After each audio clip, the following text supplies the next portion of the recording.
presidents of the United States. Could the influence of these powerful men be connected to an alien race? According to UFO experts, the decisions that shaped our country and globe may have come from out of this world. What have the presidents known that the public did not? There's always things like that going on. Flying saucers, and they've had other things, you know.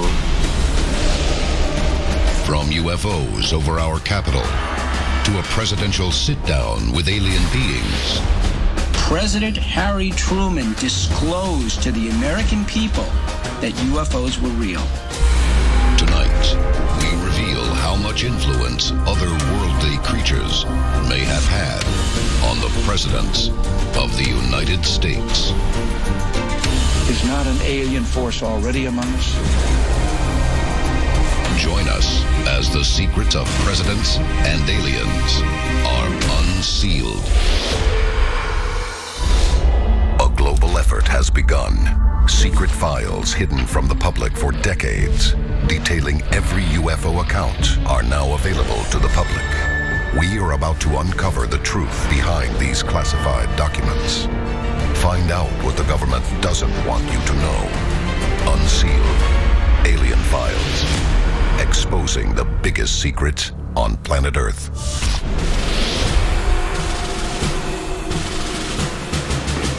Valley Forge, Pennsylvania. It is winter 1777, the height of the Revolutionary War. General George Washington leads a wounded battalion, leaving a trail of blood in the snow. During the horrendous winter at Valley Forge of the American Revolution, George Washington, who was getting demoralized at the state of his troops, went into the forest to pray. And in that forest, Washington saw what could only be described as an otherworldly phenomenon.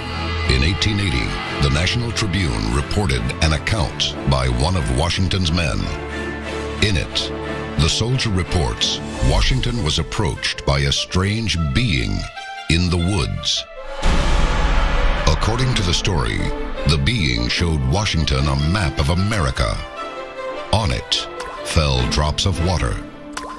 With each drop of water, a city emerged, a vision of the United States as it would appear in the centuries ahead.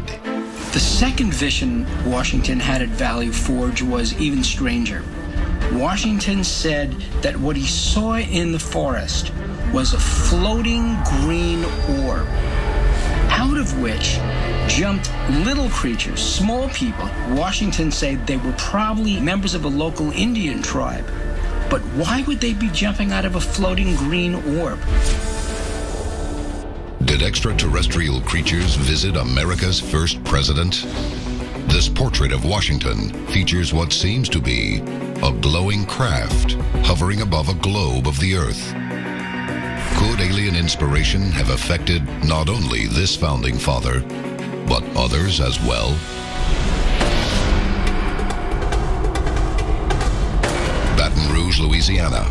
According to a published account, on April 5, 1800, President Thomas Jefferson and his aide witnessed something unexplainable fly above their heads and crash into the earth. So Jefferson's aide said that when they saw this UFO, it was about 70 to 80 feet long and about 200 yards off the surface of Earth.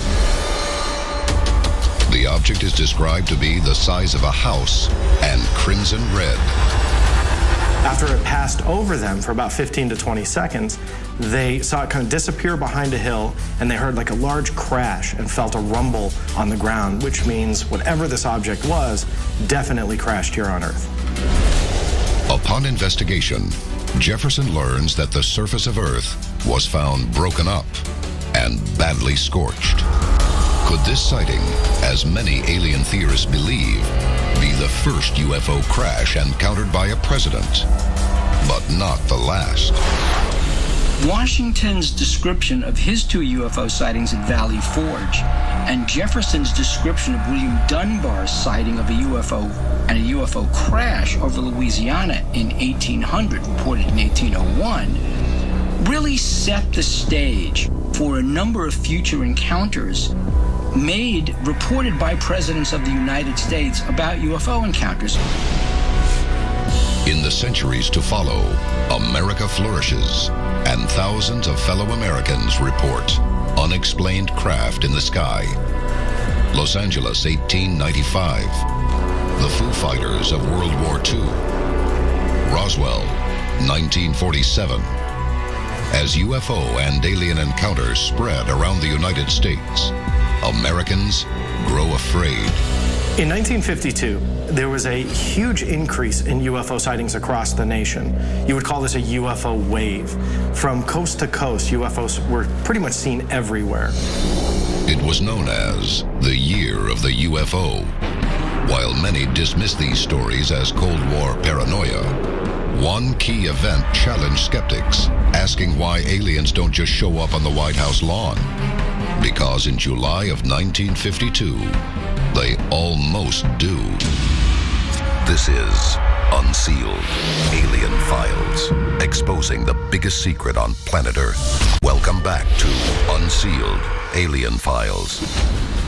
Since founding the United States of America, presidents have experienced alien encounters and unexplained sightings over the nation's soil. Could there be a significant connection between an alien presence and the leaders of the free world?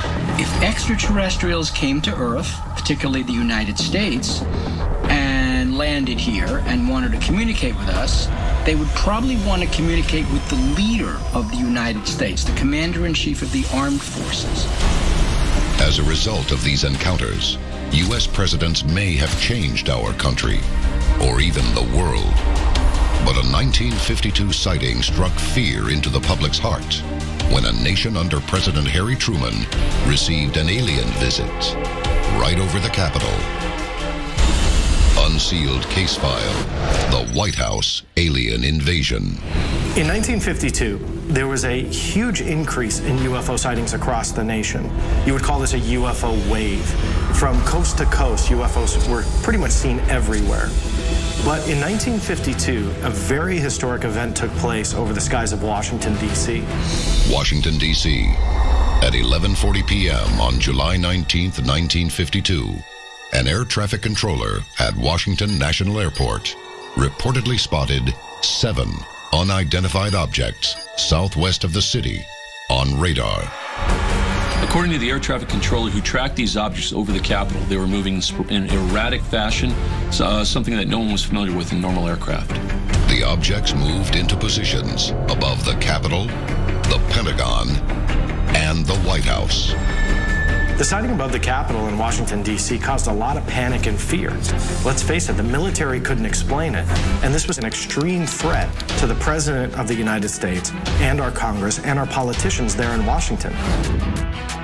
Witnesses calculate the objects to be moving at 100 miles per hour and accelerating to as much as 7,200 miles per hour as they roam freely above Washington. Following the incident, President Harry Truman demands answers to the flying saucer problem.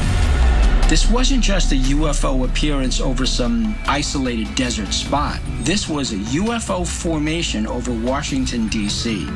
And in a very unguarded, unscripted moment before the press, President Harry Truman disclosed to the American people that UFOs were real. Did the Joint Chiefs of Staff talk to you about these unidentified flying objects? Oh, yes, we discussed it at every conference that we had. There's always things like that going on. Flying saucers, and they've had other things, you know.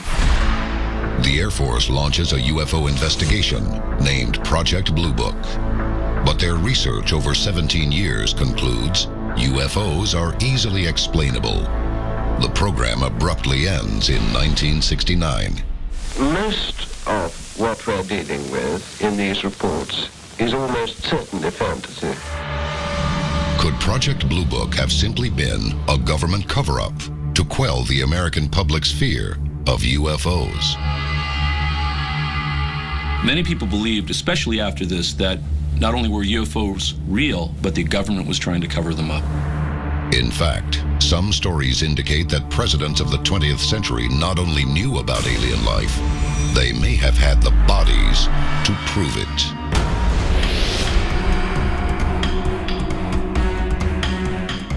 Inverness, Florida, February 19th, 1973. President Richard Nixon steps on to the Inverness Golf and Country Club, hole number 18.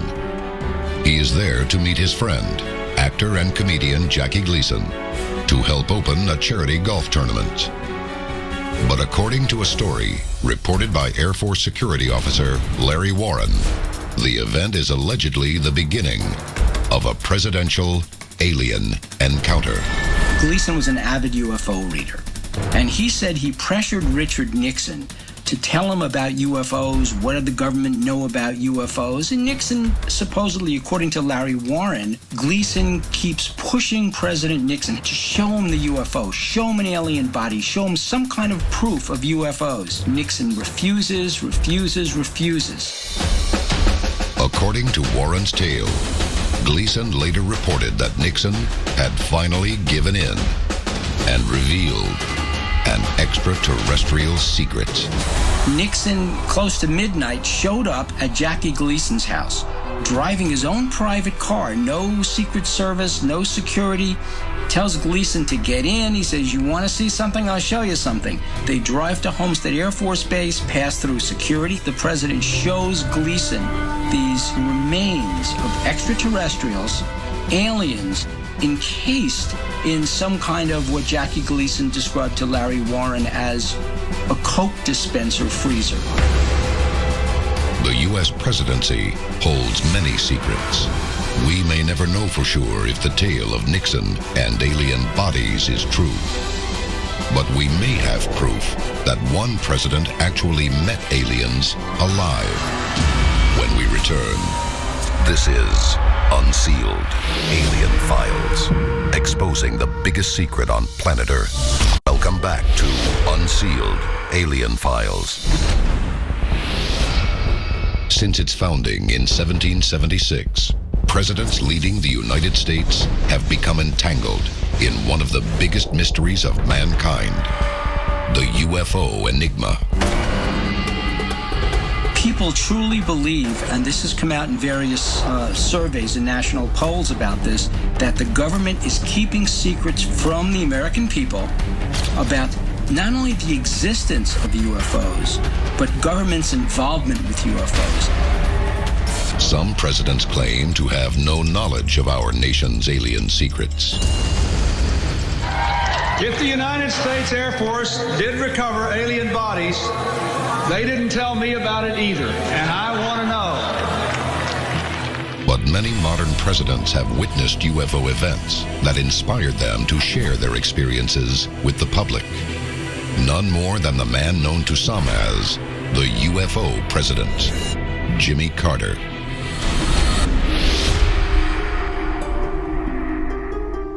Leary, Georgia, 1969. 2 years before Jimmy Carter becomes governor of Georgia and later president of the United States, he is giving a speech at a local school when a guest points out an unusual light in the sky.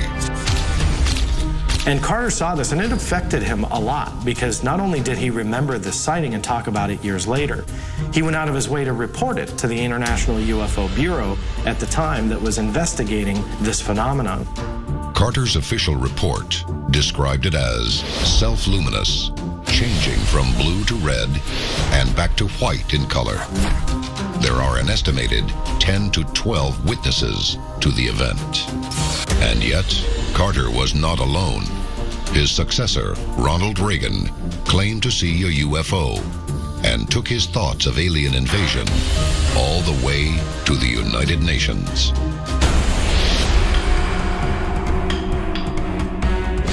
(1974), in the skies over California, future President Governor Ronald Reagan is flying to Bakersfield, California in his Cessna jet when he catches sight of an unusual object outside the window.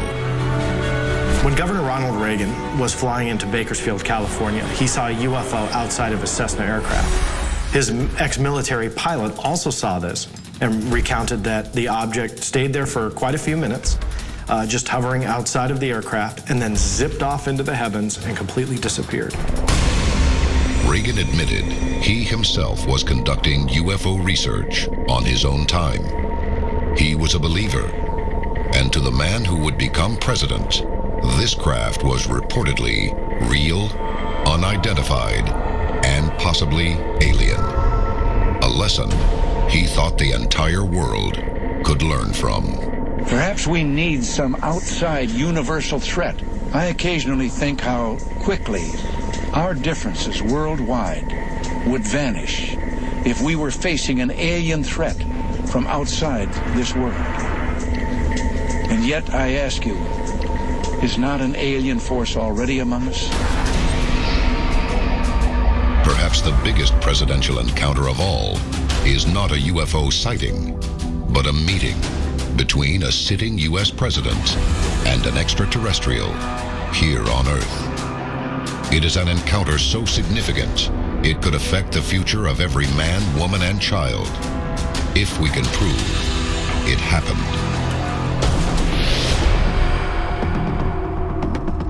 Eisenhower was an extremely important figure in our nation's history. He was an extremely powerful, well-respected military strategist. He came out of World War II. He was a hero. Our country revered Eisenhower. According to alien theorists, President Eisenhower was called upon to meet with alien leaders on more than one occasion. But only one of those events coincides with the appearance of a possible alien craft. The location, Holloman Air Force Base in New Mexico. The date was October 16th, 1957, and the guests, an alien race known as the Greys. So now we get to the event known as the Holloman Landing, wherein a ship, saucer-shaped ship, lands on the tarmac at Holloman Air Force Base in front of Air Force One, and a meeting is held right there on the tarmac. Coming up next, one chilling photo could connect aliens and the history of our government for the past 50 years. See it and decide for yourself when we return.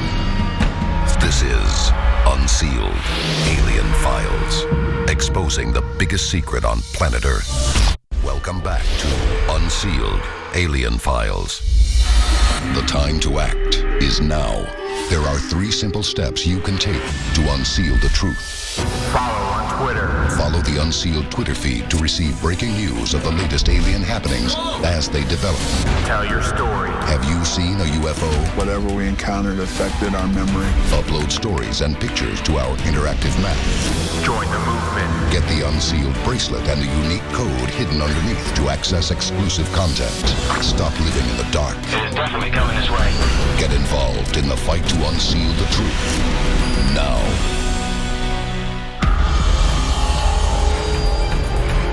Throughout history, presidents of the United States have determined our fates. But has alien contact with the presidents played a role as well? On October 16th, 1957, President Dwight D. Eisenhower allegedly held meetings with extraterrestrials in hopes of striking a treaty. So the only bit of evidence that we have about this whole Holloman incident is a picture taken on that day, the alleged day, of a UFO above Holloman Air Force Base. It's a verified photo. So if this photo is real, then possibly a meeting really did take place that day on the tarmac. We may never know how much influence aliens have had on our founding fathers or current presidents. But if any of these encounters are true, one thing is certain. The leaders of the free world may have help from something that is not of this world. This is Unsealed Alien Files, exposing the biggest secret on planet Earth.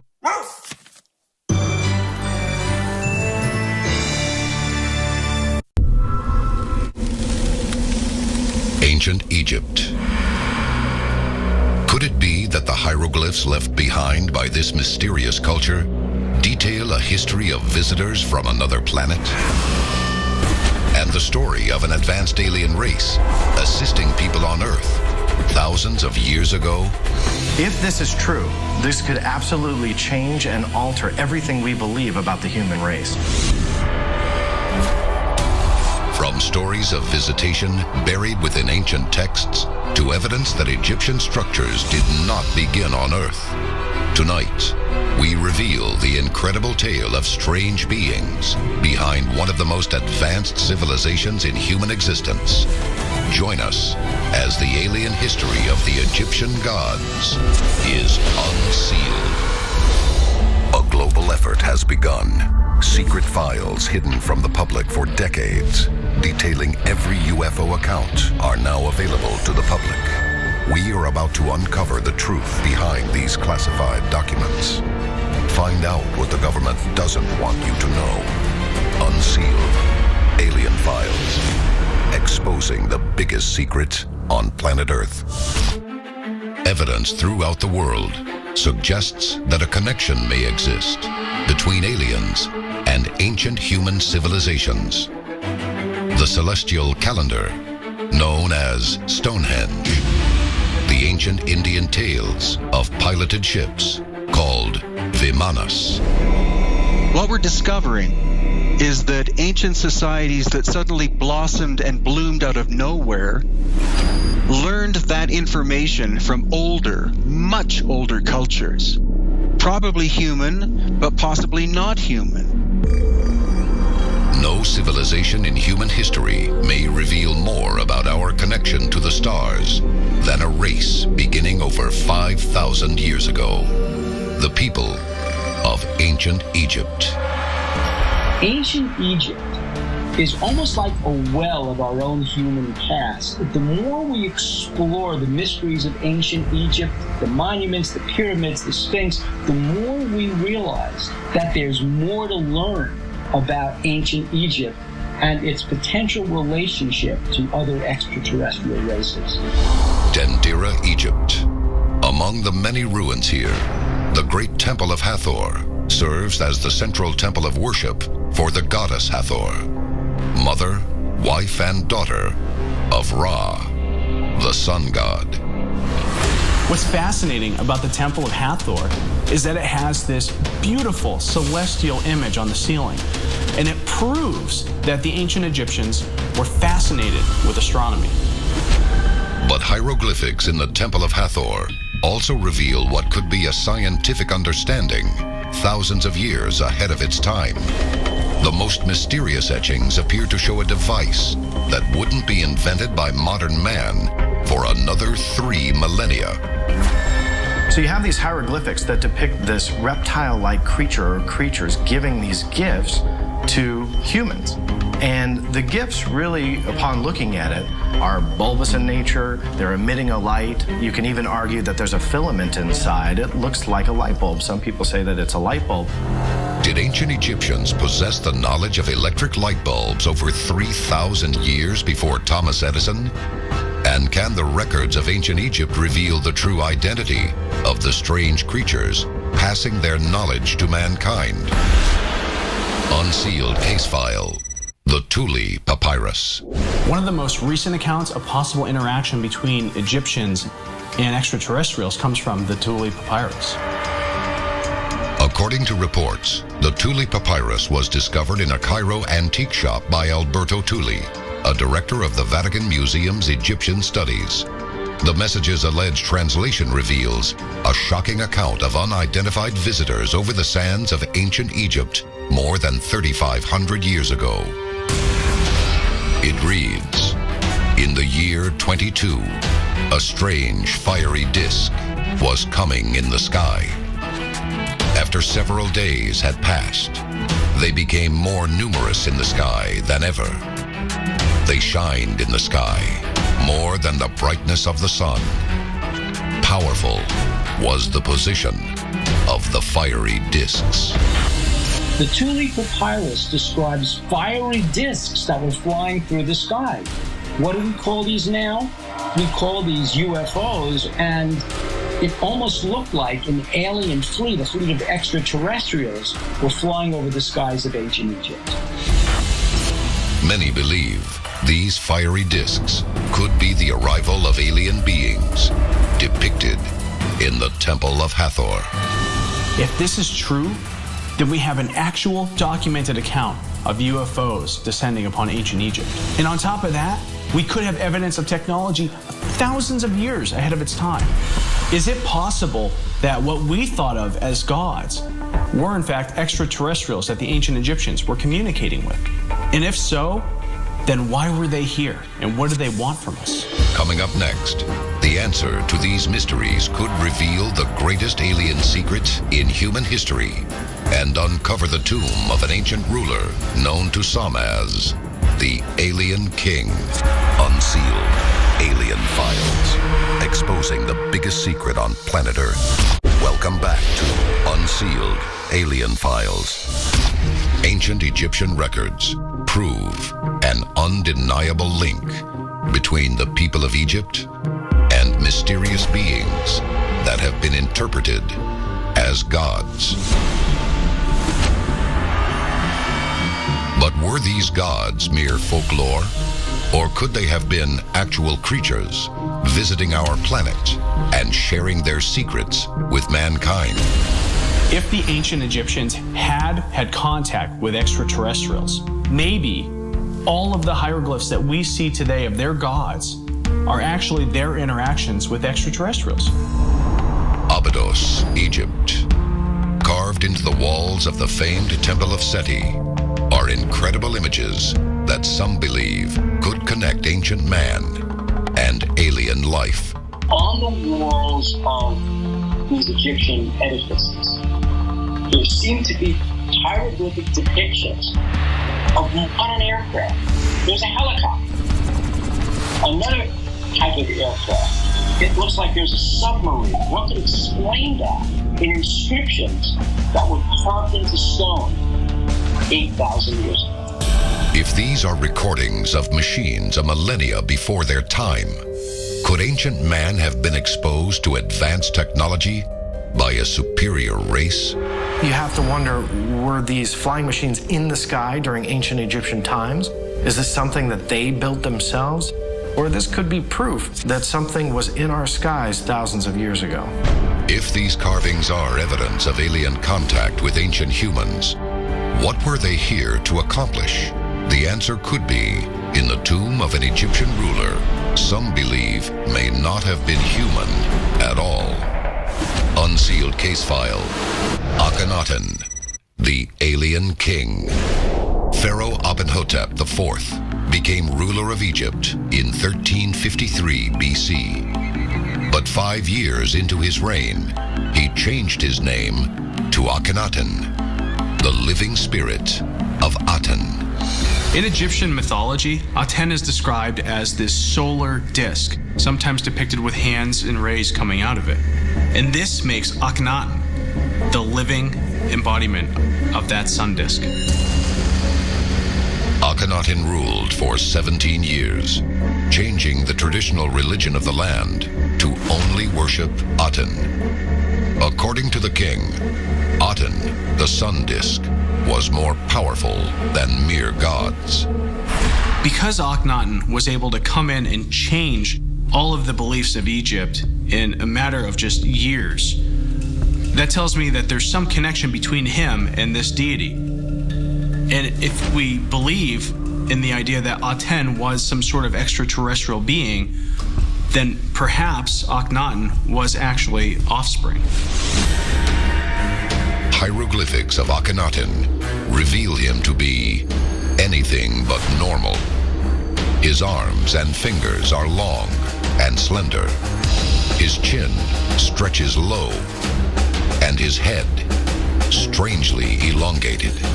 Certain characteristics of these aliens would be portrayed in the genetic structure of the royal family, and one of those is cranial elongation. Analysis of Akhenaten's skull has led researchers to imagine a head of inhuman length and eyes of unusual size. This trait was also seen in daughters of the pharaoh, as well as his famous son, King Tutankhamun.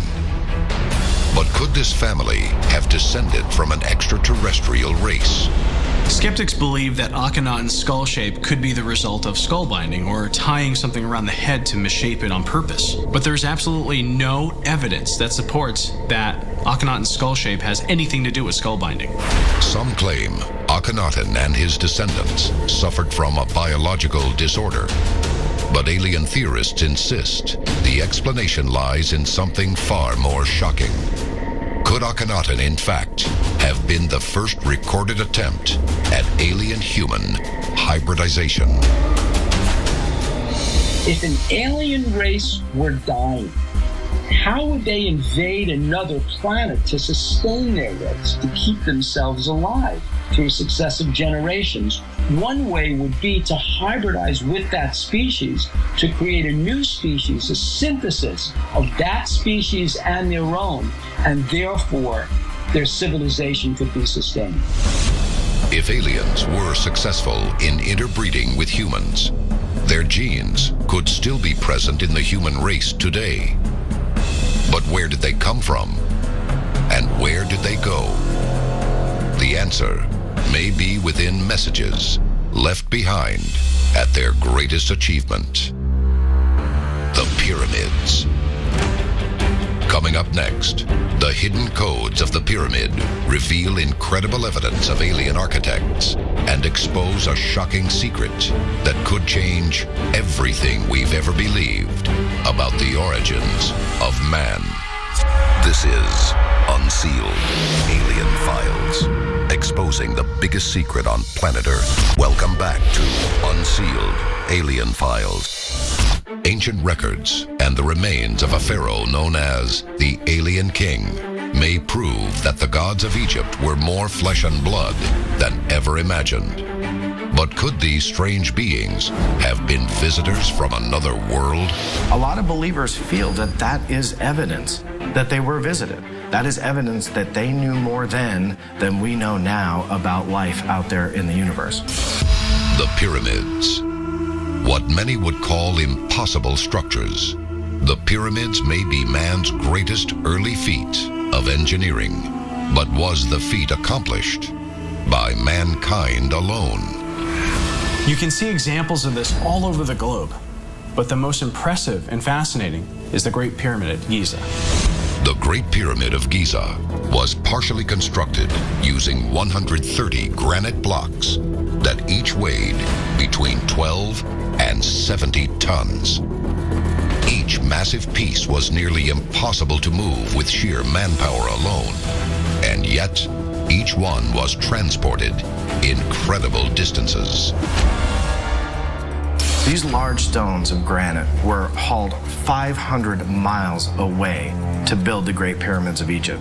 They needed to be hoisted over 240 feet into the air by the time they reached their capstone. So how did any race do this and accomplish this, especially when they came 2,000, 3,000 years before the time of Jesus?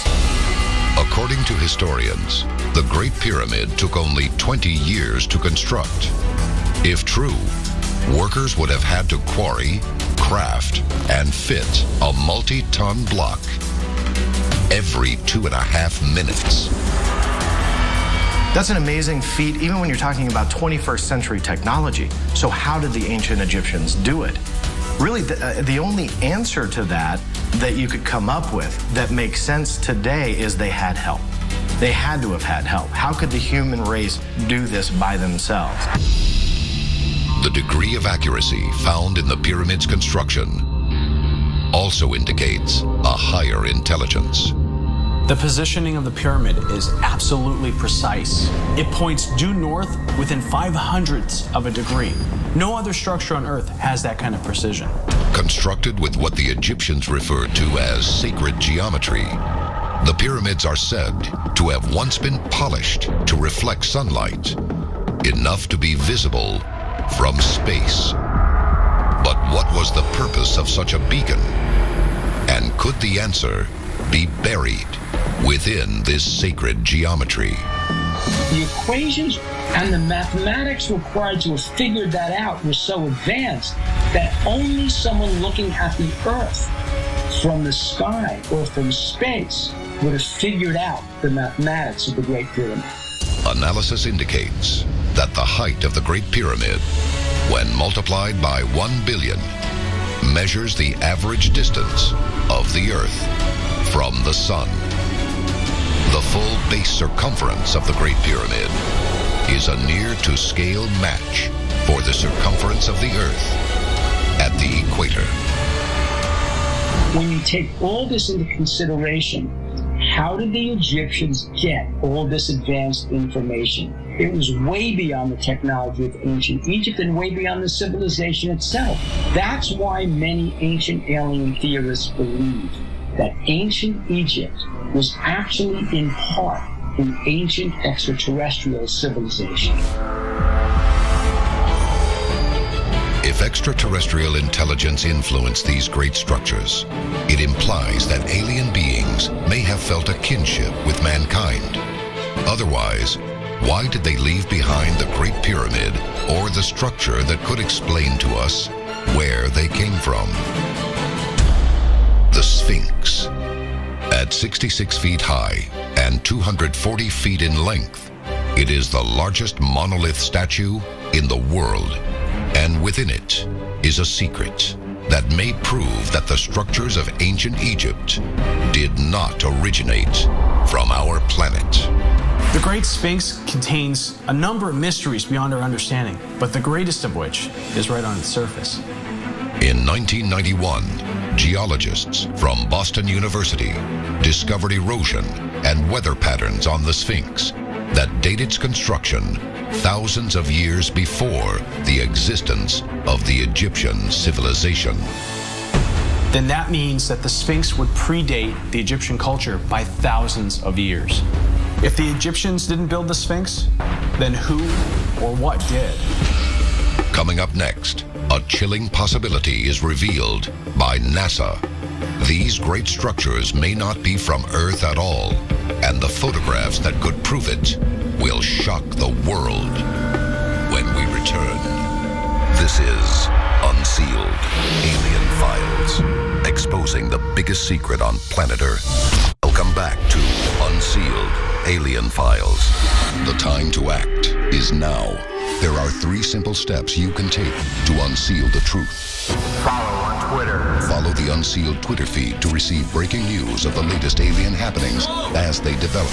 Tell your story. Have you seen a UFO? Whatever we encountered affected our memory. Upload stories and pictures to our interactive map. Join the movement. Get the Unsealed bracelet and the unique code hidden underneath to access exclusive content. Stop living in the dark. It is definitely coming this way. Get involved in the fight to unseal the truth. Now.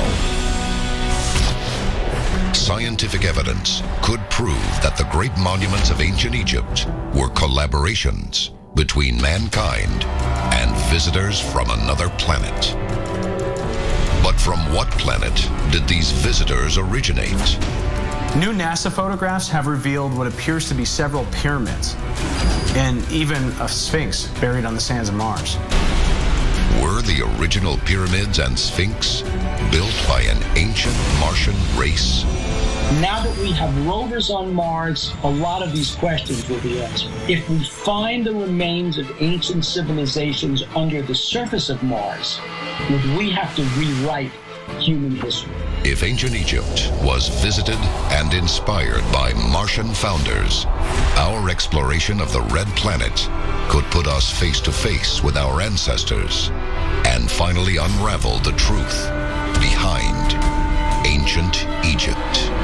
This is Unsealed Alien Files, exposing the biggest secret on planet Earth.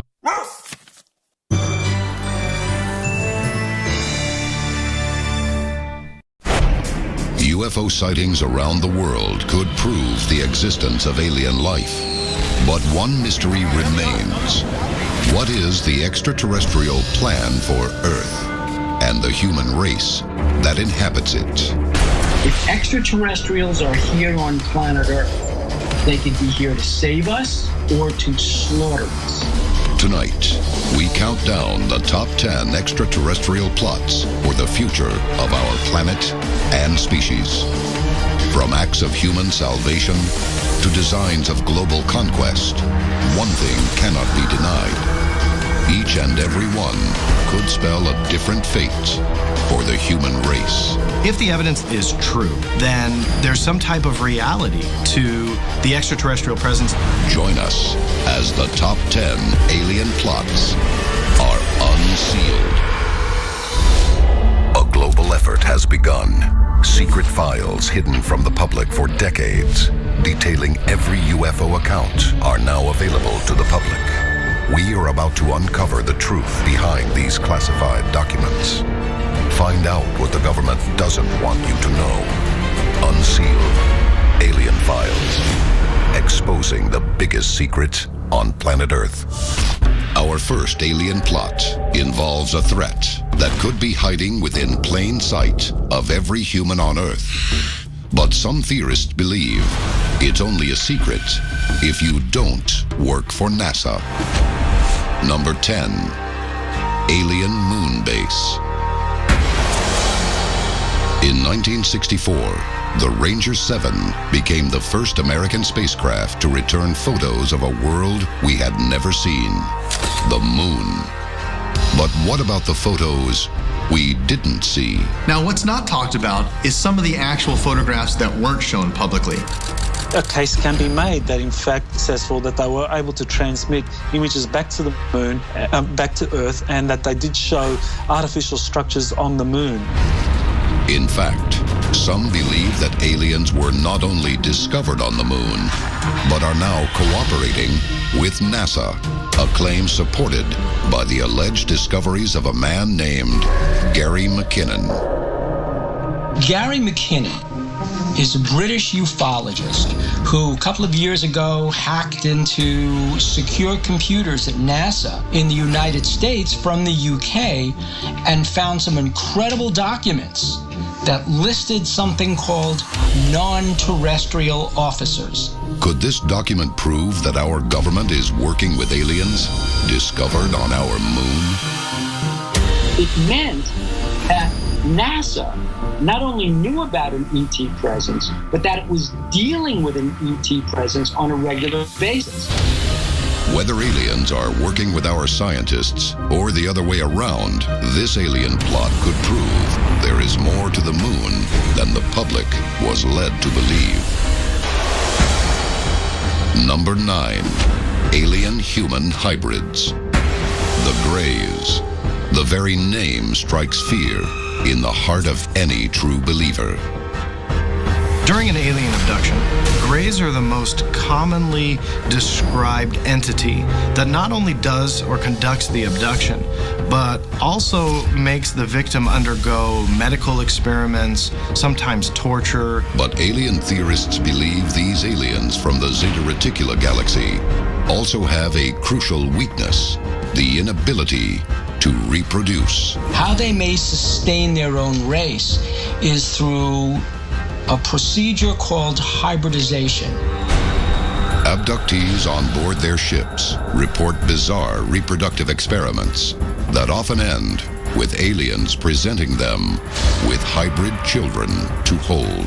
When skeptics ask, where's the evidence for alien-human hybridization? The answer could be in the misshapen skulls found throughout the world. If this is an alien plot to hybridize all of mankind, could our future be to live as an intergalactic race? After all, how sure are you that you couldn't be half alien? The next alien plot in our countdown proposes a very different theory that may reveal that alien races are closer than we think. Number 8, underwater extraterrestrials.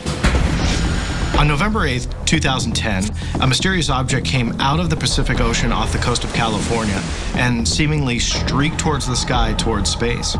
No one could identify or could see what this object was, and when the military was questioned about it, they had no idea either.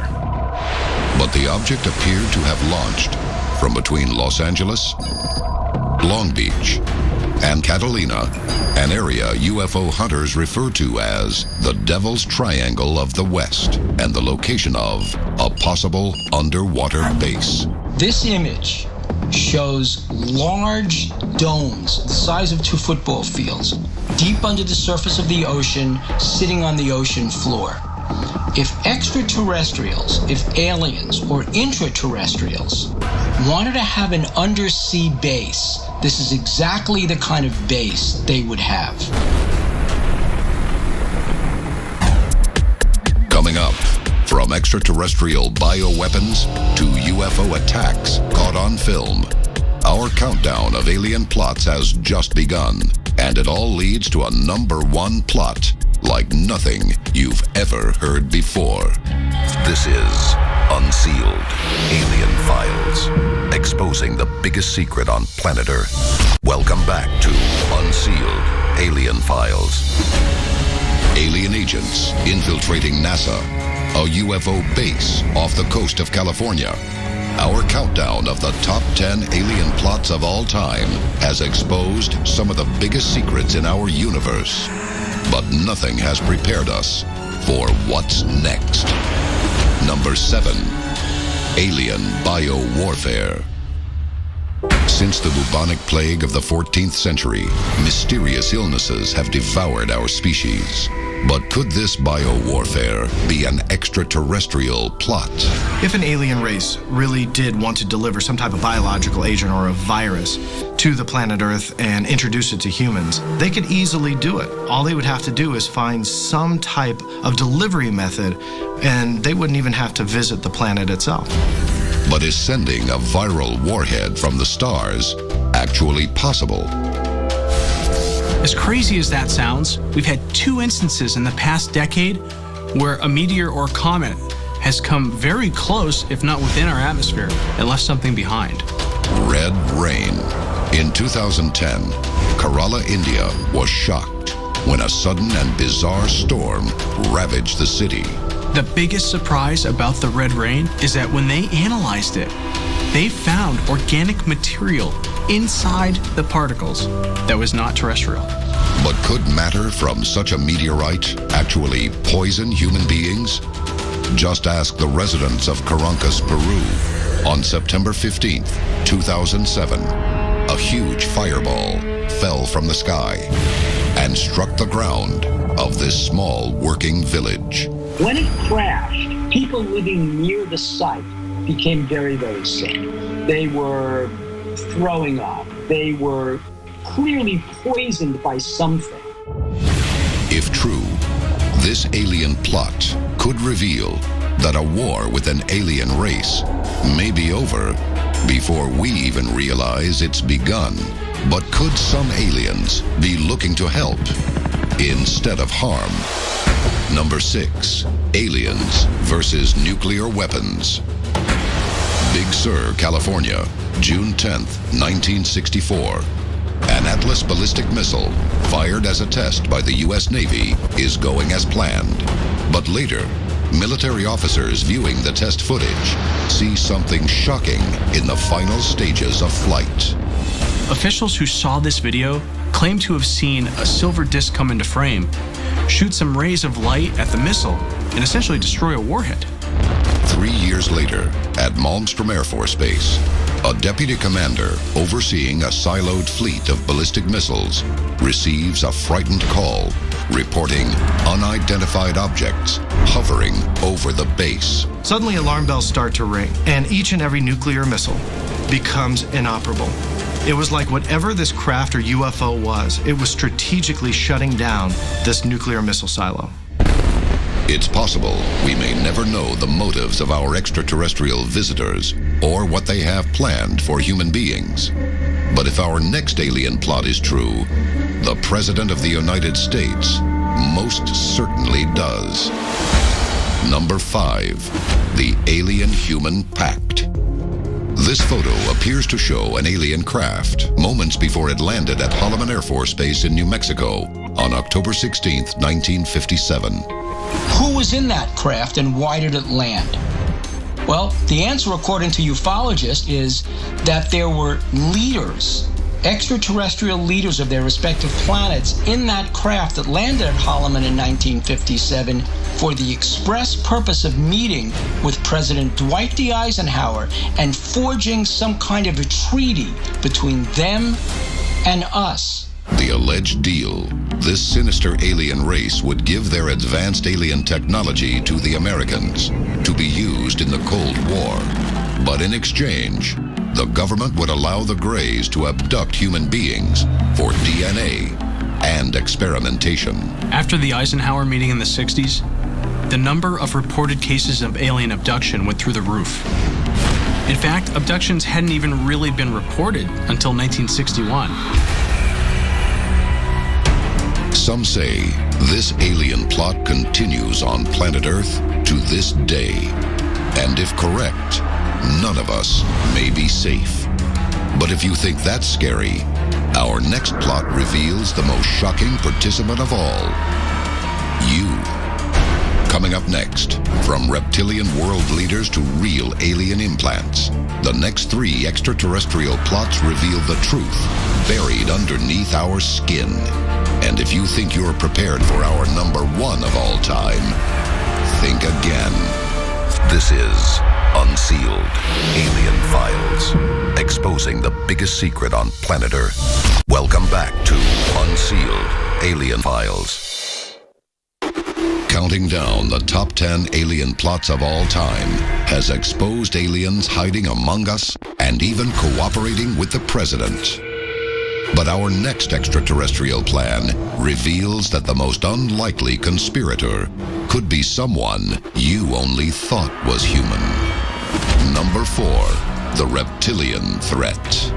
From the Garden of Eden to ancient Egypt, creatures that are neither man nor reptile are depicted as living among human beings.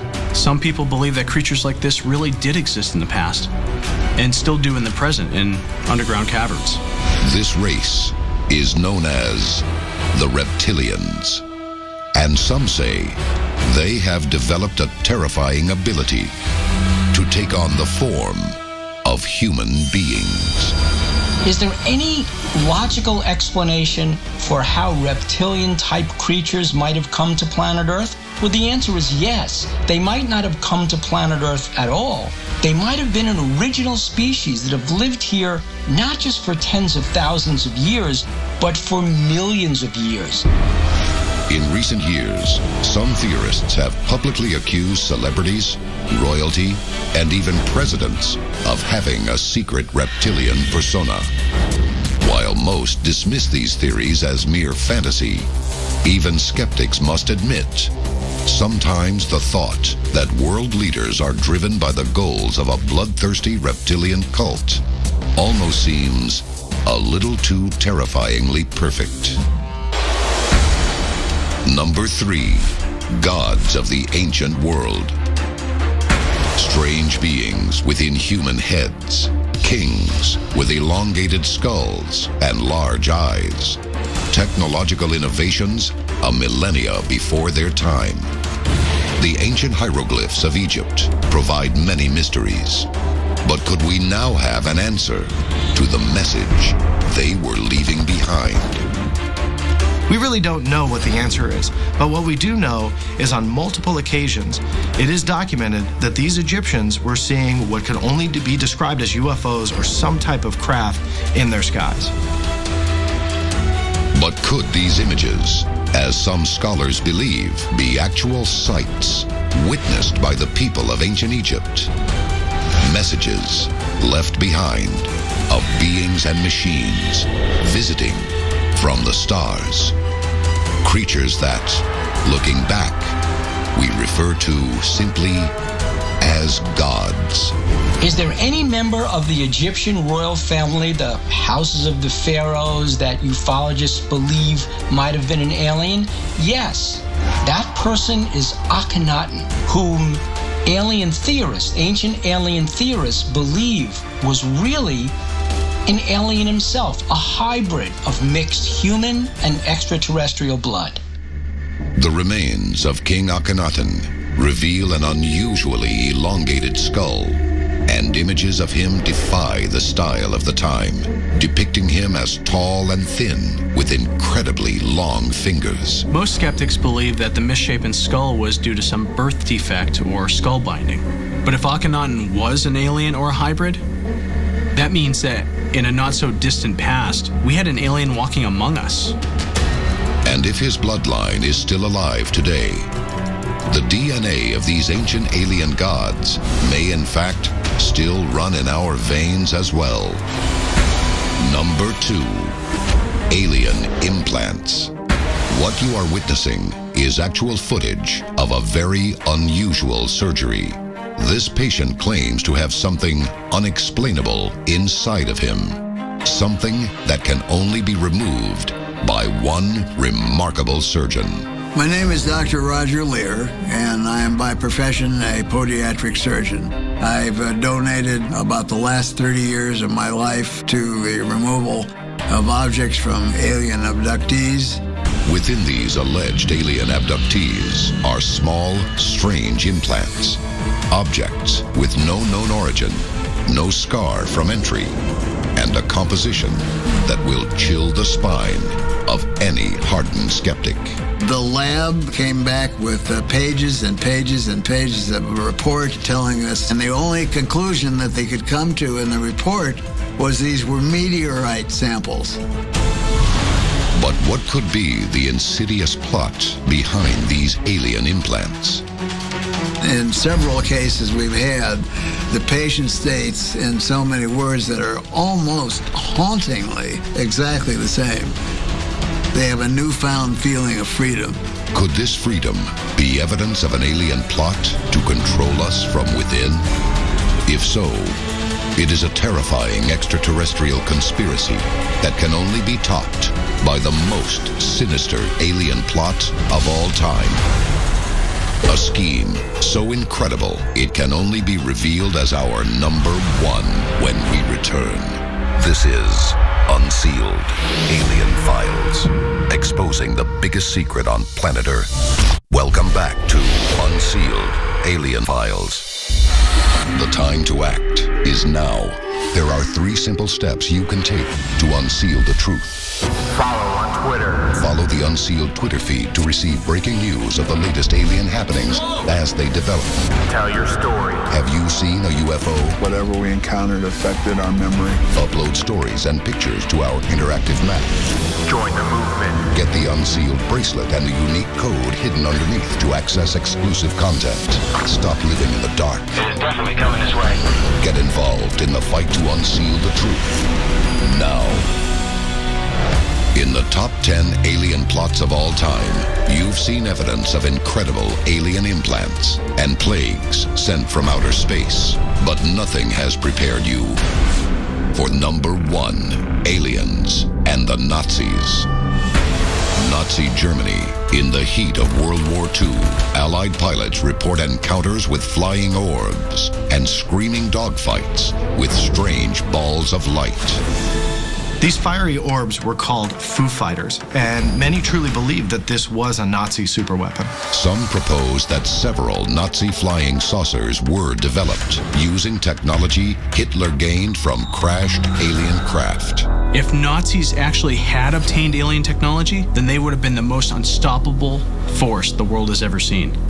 As with all of our extraterrestrial conspiracies, this could have changed the future of every human on planet Earth. But that's why they are the top 10 alien plots of all time.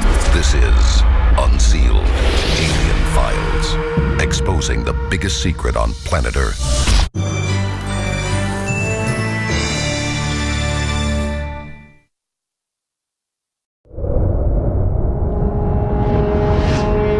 Mars.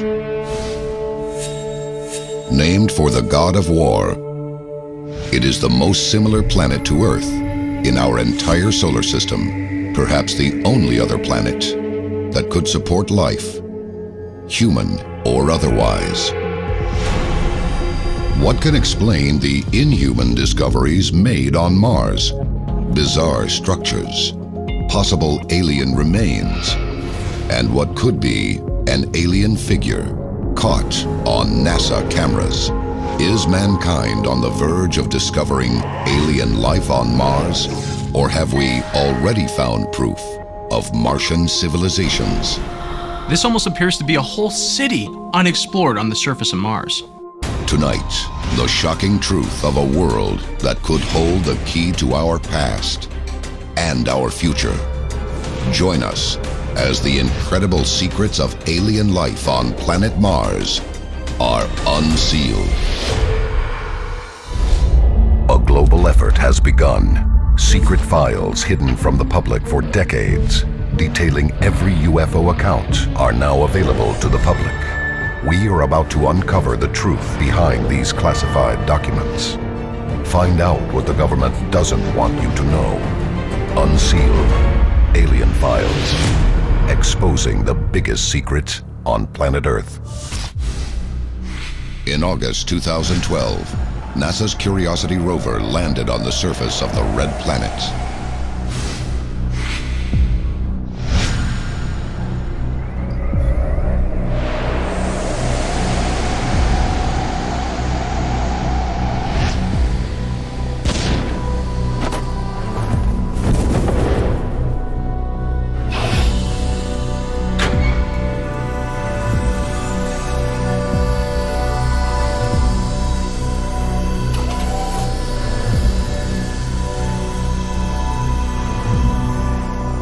It was the most ambitious mission of its kind in the history of space exploration. A $2.5 billion project that many hoped could answer the ancient question: is there life on Mars? The Curiosity rover is essentially a moving laboratory, and we can collect evidence off of Mars that we've never been able to collect before. But the Curiosity rover is only the latest explorer of a program that began in 1971. Since then, 16 probes have successfully reached Mars, some returning crucial evidence that the Red Planet wants or may still be able to support life.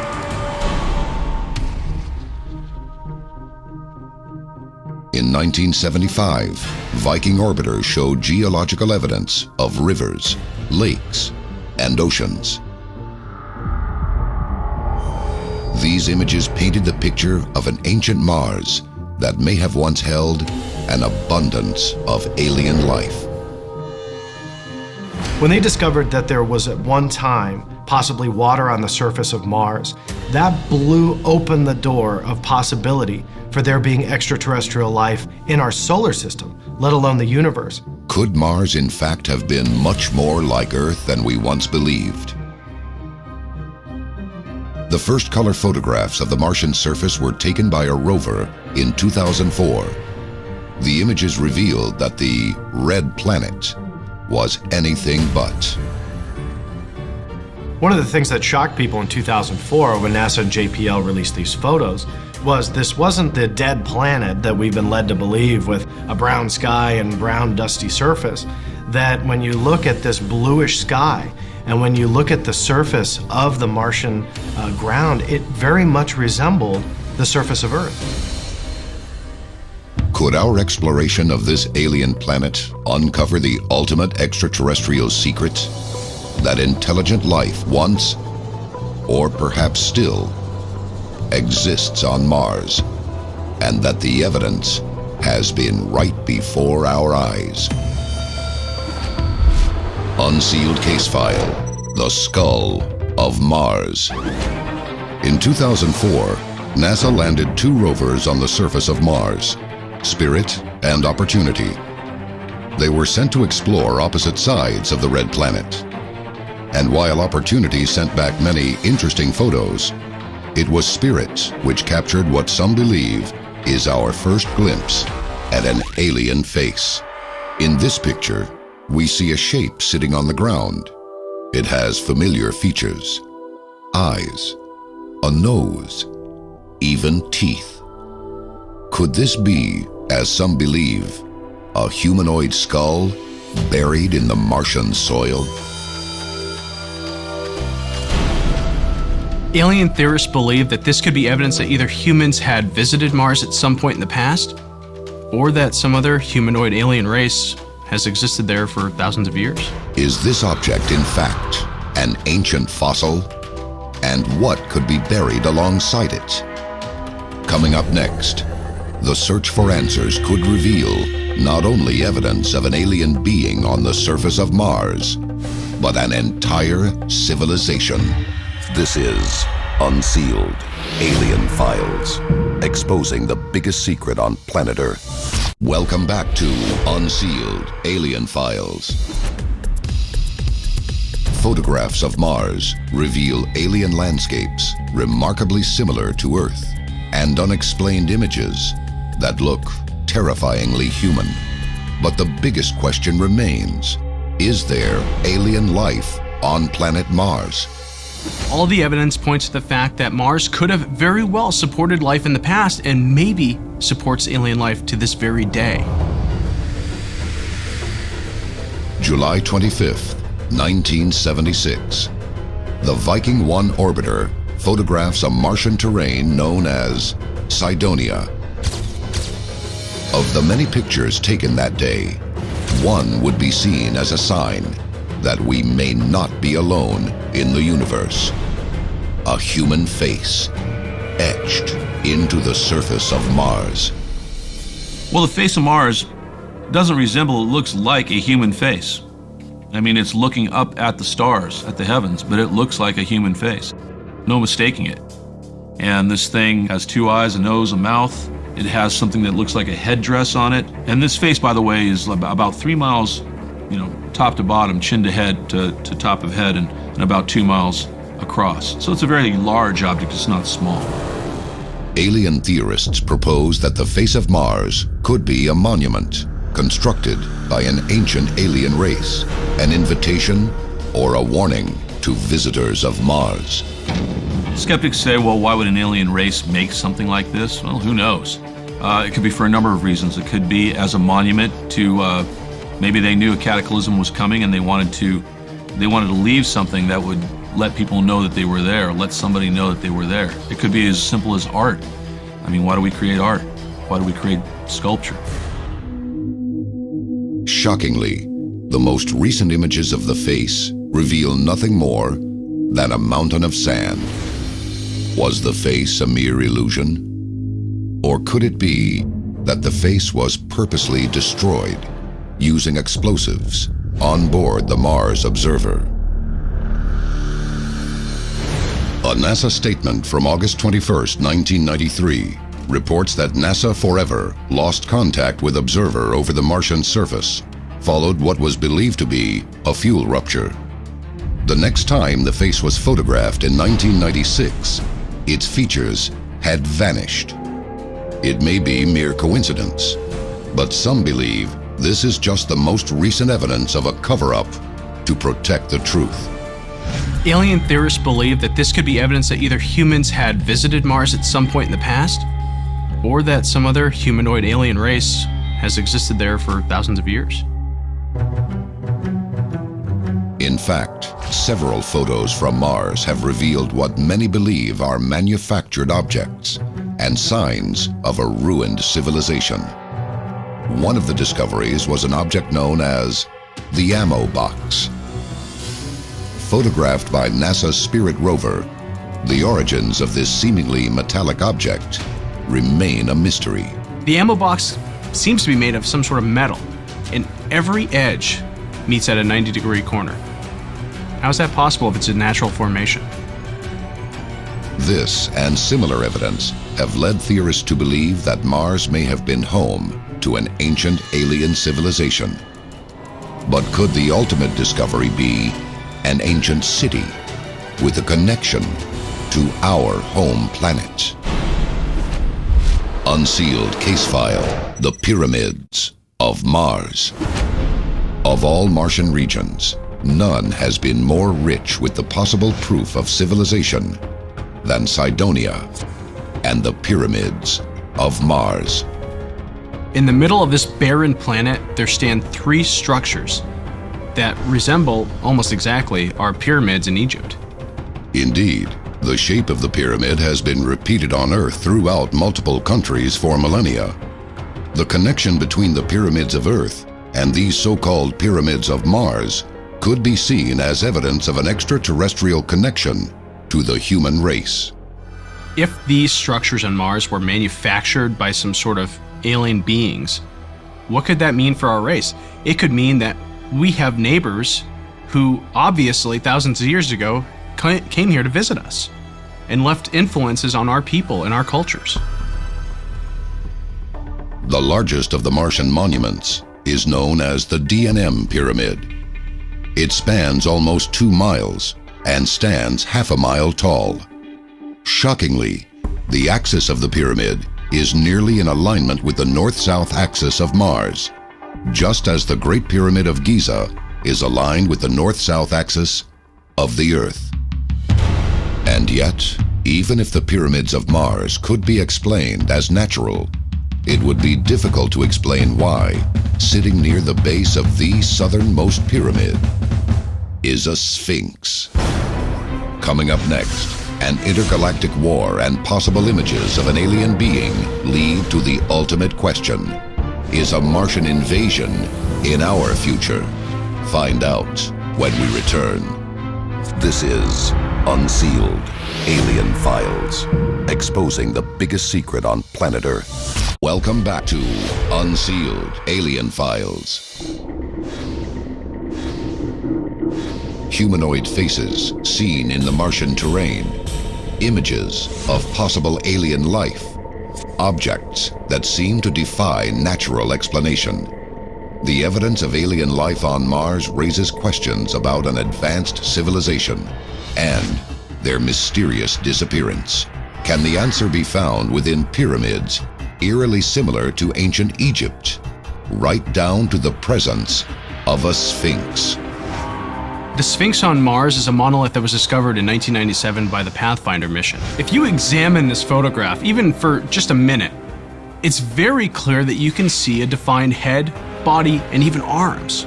It is a form remarkably like that of the Great Sphinx of Giza, with a head that appears to be decorated in an Egyptian headdress. And all of this within miles of the so-called face of Mars. When you think about an alien race building a giant face on the surface of their planet, some may laugh it off. And I always say, well, why would you laugh it off? Look at civilizations here on Earth stretching back thousands of years. You've got giant structures in the middle of Egypt, one of which just happens to be a very large face on the Sphinx. You've got other structures from other cultures that are being built that you can only see from the sky. So when you look at those commonalities, you have to see maybe there's a connection between life 3,000, 4,000, 5,000 years ago here on Earth and quite possibly a life starting on the planet of Mars.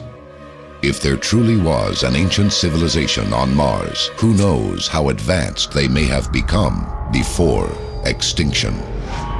Could the ancient pyramids of Egypt have been constructed as a cultural link between the two societies? And if so, how did their society come to an end? Many theorize by the scientific advances that we're making studying the Martian surface that in Mars's past, that it's been hit multiple times by asteroids. Now, when you talk about huge asteroids striking a planetary surface, the effects of that are pretty detrimental. Many believe that happened on Mars, maybe on a grander scale.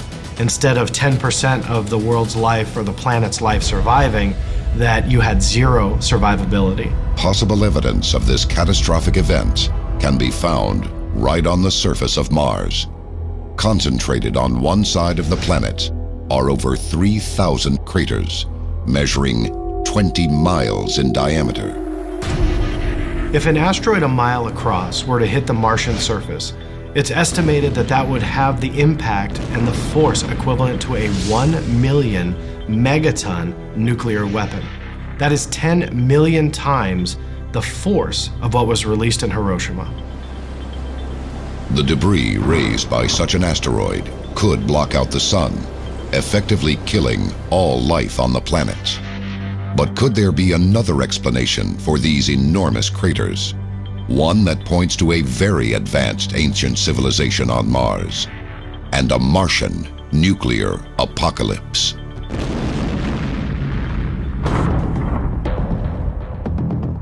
Ancient Roman records point to accounts of what was referred to as fire in the sky. Both Romans and Babylonians named it for their god of war. Was Mars once home of a violent and distant battle between an alien species? And could any survivors still be alive today?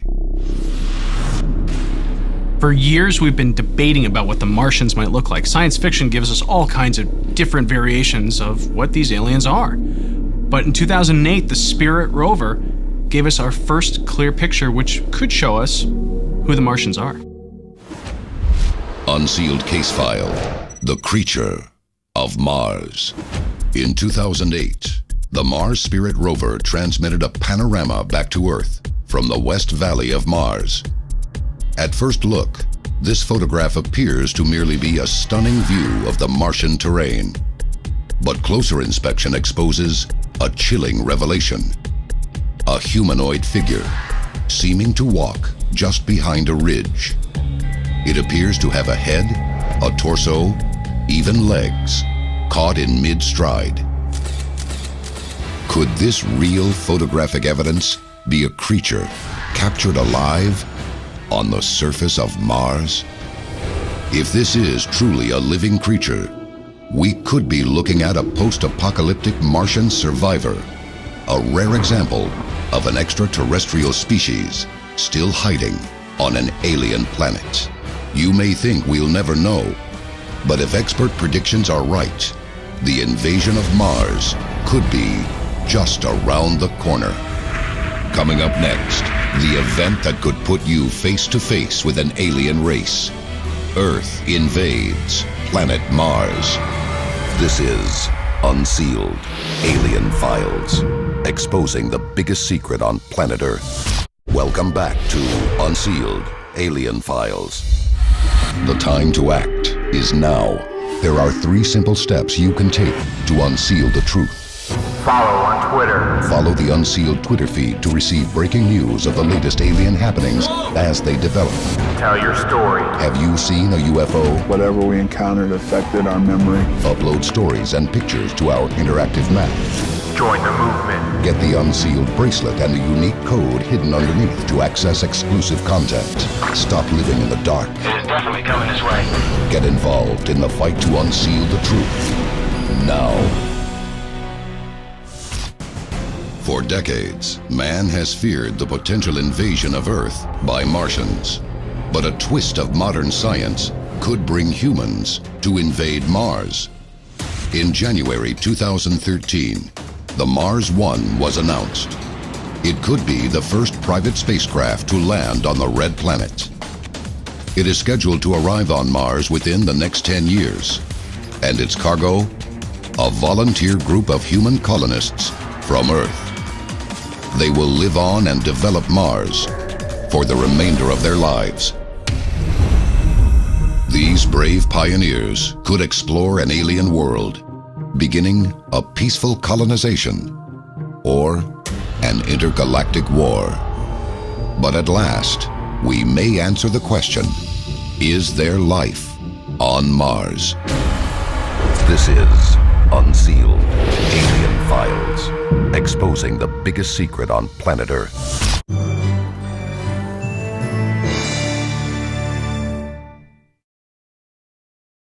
Black suits, inhuman eyes, and a secret, possibly unearthly agenda. They are the Men in Black. They show up in the dead of the night, and they don't take no for an answer. For decades, UFO experts and abductees have reported the strange appearance of ominous investigators after alleged UFO sightings. Their stories are virtually identical. These sinister figures have been dubbed the Men in Black on the basis of their smart black clothing. Men in Black have been seen traditionally traveling either in pairs or in threes. Men in Black apparently visit some UFO witnesses, themselves clad in black, very smartly dressed, rather like the old image of an FBI G-man. Oftentimes the witness hasn't told anybody about their experience, so it's kind of strange that these guys show up without any provocation or invitation. Tonight, we uncover the real story and expose incredible evidence that puts you face to face with the most infamous men in UFO history. Join us as the mystery of the Men in Black is unsealed. A global effort has begun. Secret files hidden from the public for decades, detailing every UFO account, are now available to the public. We are about to uncover the truth behind these classified documents. Find out what the government doesn't want you to know. Unsealed Alien Files. Exposing the biggest secret on planet Earth. The Men in Black. Their existence was made famous by films starring Will Smith and Tommy Lee Jones as comic, alien-fighting secret agents. But reports of real-life encounters with these shadowy figures tells a very different tale from the Hollywood legend. When Hollywood portrays Men in Black, especially in the movies, they're kind of comical. However, from the reports that I've seen regarding actual Men in Black visitations, they're a lot darker than that. They're more mysterious. They're very scary. They're very threatening looking, and they're nowhere in comparison to what Hollywood portrays them to be. Investigator Antonio Perez should know. Founder of the Aerial Phenomenon Investigations Team, or API, he has been studying real-life cases of the Men in Black for over 10 years. The Men in Black he has studied are well known in the UFO community. They are feared as ominous inquirers and silencers of UFO witnesses ever since their first known sighting in 1956. Men in Black reports were first popularized in Gray Barker's 1956 cult classic book, They Knew Too Much About Flying Saucers. The book recounts shocking UFO encounters from Brush Creek, California to Bridgeport, Connecticut. Even documents on file with the FBI recount Barker's book and the interest surrounding 3 men in black suits who reportedly silenced journalist Albert Bender. Albert Bender was a researcher of UFO phenomena. He received a case file of an alien abduction, and when he went to publish his article about that abduction case, he got a visit from some pretty angry Men in Black. Bender was only days away from publishing his story when his visit from the Men in Black occurred. While Bender never disclosed exactly what happened, he also never published the abduction report. Whether they were government agents is unknown, but this 1954 document from the FBI vault does name Albert Bender as a person of interest. Since this report, Men in Black accounts have surfaced all over the world, and they are always uniform in description. Men in Black have a very particular appearance. They're always immaculately dressed. They're always, of course, in black. Sometimes they'll be very robotic in their movements. Often they'll refer to each other, not by names, but by numbers. These silencers, as some call them, frequently appear days or even hours after a UFO sighting is reported. According to accounts, they approach witnesses while they are alone, often in the dead of night. When witnesses are visited by Men in Black, oftentimes it's a very intimidating meeting. They're interrogated, they're made to feel scared either for their lives or for their safety, and they usually stop talking about whatever it was they saw after the Men in Black leave. The Men in Black are often reported to arrive in unmarked black cars, or sometimes in an even more intimidating vehicle. Witnesses often claim that the Men in Black show up in black unmarked vehicles. They also have been known to be in black unmarked helicopters, and they just seem to hover there for several minutes, kind of surveying the person and the area. While it may be clear that these investigators want to silence the truth about UFOs, the biggest mystery is who these beings are. Many people believe there's a government conspiracy, that the truth about the UFO phenomenon is being kept from the public. They see the men in black as the guardians of this secret. Coming up next, shocking details of real men in black encounters. She felt like they could read her mind, that she couldn't hide anything from them. All leading to the ultimate proof that will reveal the real men in black in the flesh. You won't believe your eyes. This is Unsealed Alien Files, exposing the biggest secret on planet Earth. Welcome back to Unsealed Alien Files. The Men in Black. It is only through the strange reports of their victims that we are able to begin to try to understand the true nature of these mysterious beings. One of the most famous accounts of the Men in Black is probably the 1964 case of Englishman Jim Templeton. Templeton, a local firefighter in Carlisle, United Kingdom, had recently reported an encounter with what many believe to be an extraterrestrial. On a family outing, Templeton decided to take a photograph of his daughter in an area known as Solway Firth. Taking 3 photos of his daughter alone in the beautiful natural setting, Templeton and his family then went on to enjoy the day. It was only later, when the film was developed, that it became clear this was no ordinary outing. In the second of the 3 photos, a strange and ominous figure is seen standing behind his daughter. The figure appears to be wearing some sort of spacesuit. This would become known worldwide as the Solway Firth Spaceman. But it was what happened after seeing the spaceman that could reveal the existence of the Men in Black. Shortly after this incident, Jim Templeton was visited by 2 men. They claimed to be from the authorities, quizzed him about the whole incident. These 2 individuals were very smartly dressed and all in black. Furthermore, they referred to themselves by numbers. All of this looked very strange. The men demand that Templeton take them to the site where the alleged spaceman was photographed. They took him to the marsh so that he could show them where he took the photo, as if they were investigating what could have happened on the marsh to get that image in the photo. But when Templeton asked the men for identification, they never showed him. All they said was they worked for Her Majesty's government. Then they asked Templeton a surprising and unsettling question. They want to know where he saw the second spaceman. But Templeton never saw a second spaceman. When he insists there was only one, they become strange and hostile. Why would they have asked him about a second spaceman? Did they know something Templeton did not know? The British Ministry of Defense denies ever having investigators on the case. But the very appearance of these men in the United Kingdom seems to dispel the common thought that these investigators are American FBI agents.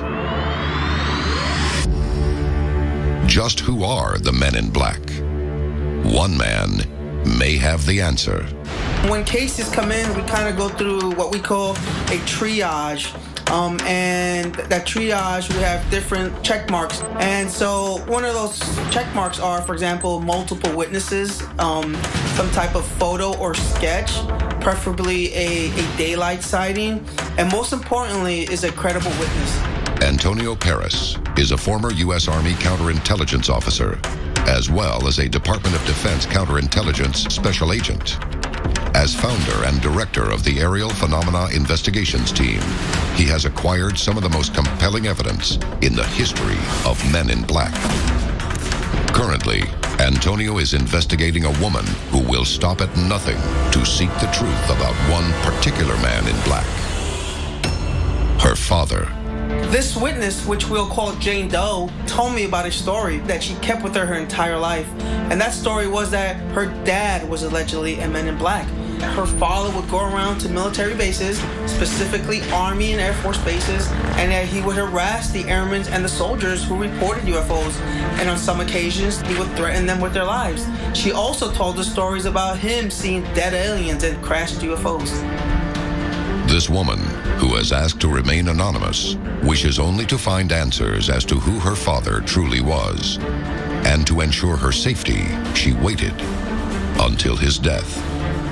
Some of the documents that Jane Doe provided was pictures of her dad in uniform, pictures of her dad in Guam, pictures of her dad allegedly with President Eisenhower serving as a bodyguard, and pictures of her dad also serving in Guam with the 509th Bomber Group who dropped the first bomb in Hiroshima. Upon his death, his wife destroys nearly all of his records pertaining to the U.S. government. An official from the government allegedly informs the daughter that she will be tracked for her own protection. Perhaps the risk had something to do with this man's military group, the 509th Composite Group, the same unit as the one stationed at Roswell during the reported UFO crash of 1947. These are the FBI, the CIA, the Ministry of Defense, whoever it is, going out, finding out what the witnesses know, then making sure they don't talk about it. This man's story has never been made public until now. But Antonio's evidence of the Men in Black does not end there. Coming up next, what could be cold, hard evidence that the Men in Black are real and could be coming for you? This film footage is genuine. Men in Black isn't just a successful Hollywood movie franchise, it's real. This is Unsealed Alien Files, exposing the biggest secret on planet Earth. Welcome back to Unsealed Alien Files. The Men in Black. For decades, they have terrorized UFO witnesses, baffling theorists with stories of their inhuman behavior. But could UFO investigator Antonio Perez finally have proof that could expose the Men in Black as a frightening reality? One of my most famous cases regarding Men in Black happened in 2008, where two Men in Black visited a hotel up in the Niagara Falls, and we have video footage of them coming in. Unsealed case file, The Real Men in Black. Niagara Falls, Canada. A hotel manager is outside when he spots a blinding white light above the Niagara River. What struck me about this case is that they saw a giant black triangle, but more importantly, this black triangle was the size of a football field, and it made no noise, and it just gently hovered over the hotel, and the two witnesses were just at awe at what they saw. A report is filed with the local UFO investigation group. Days later, when the manager is off duty, another hotel manager receives frightened calls from the hotel staff. They report two bizarre men interrogating people in the hotel lobby. Eyewitnesses said that these two individuals didn't have eyebrows or eyelashes. They were clean shaven. They didn't blink. According to employees, the two men scour the hotel grounds in search of their victim. They are hostile and begin harassing the staff as to the manager's whereabouts. For the quiet woman behind the tour desk, the ordeal becomes too terrifying to handle. One person said it was like they could read her mind. It's almost like looking straight through into her soul. Finally, the mysterious men depart. The staff report feeling confused, disturbed, and extremely scared. This would all just be speculation. Thankfully, the hotel manager thought to go and get the security tape. So now, for the first time, we have evidence of the Men in Black. This footage is real. It may be the first physical proof of the most elusive figures in the history of UFO investigation. Could these be the real Men in Black? If you watch this video, you see patrons and workers coming in and out, very casual. But then these two dark figures appear. But watch closely as these two Men in Black enter the building. It is evidence enough for experts to draw several chilling conclusions. If you look closely at these two men, you see they are wearing the exact identical outfit. They're also the exact same stature. These guys looked identical. These are trademark characteristics of the Men in Black, and their presence is clearly felt by onlookers in the video. As the men enter the building, you see what appears to be a valet or a bellboy go to the left-hand side of frame. Now, as he does this, he's watching these men walk in. He does his business, comes back out, and immediately is looking back to see what these two characters are doing. So obviously there's some suspicion there from somebody who works at the hotel. The witness keeps a safe distance from the men. He follows them back in, changing directions. He never takes his eyes off of them. Meanwhile, a young boy looks transfixed as he passes the ominous figures. So as these men in black walk by out of camera reach, we see a young boy come into frame. He turns, he looks, obviously fascinated at what these people are and what they're doing. Even so much so that when the boy leaves, he turns around and is peering through the glass, trying to figure out, who are these people? Now, by freezing and enhancing the image, we can reveal exactly what terrified witnesses about these strange beings.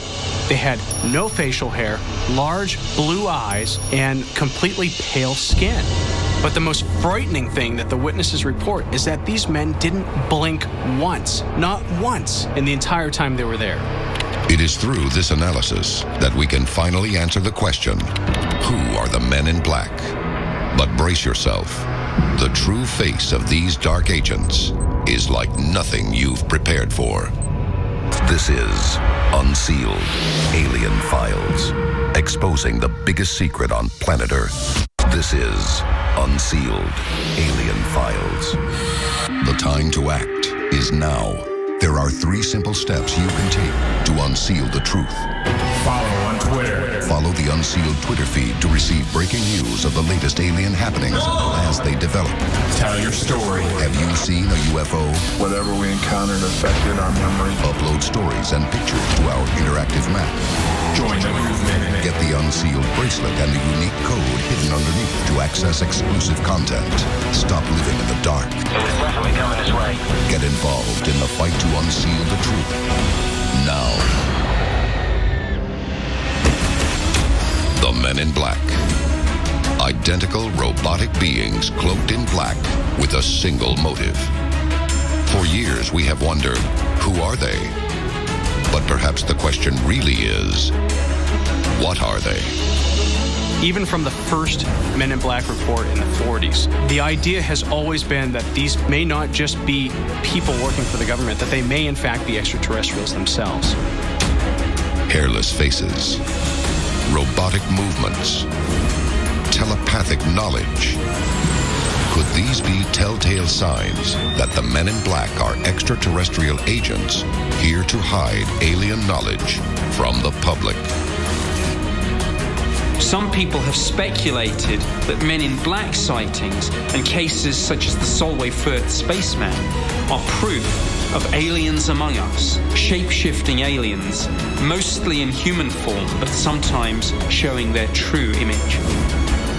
If these hair-raising visits from the Men in Black continue, our world is in for a rude awakening. One that could result in the complete silence of the human race. This is Unsealed Alien Files, exposing the biggest secret on planet Earth.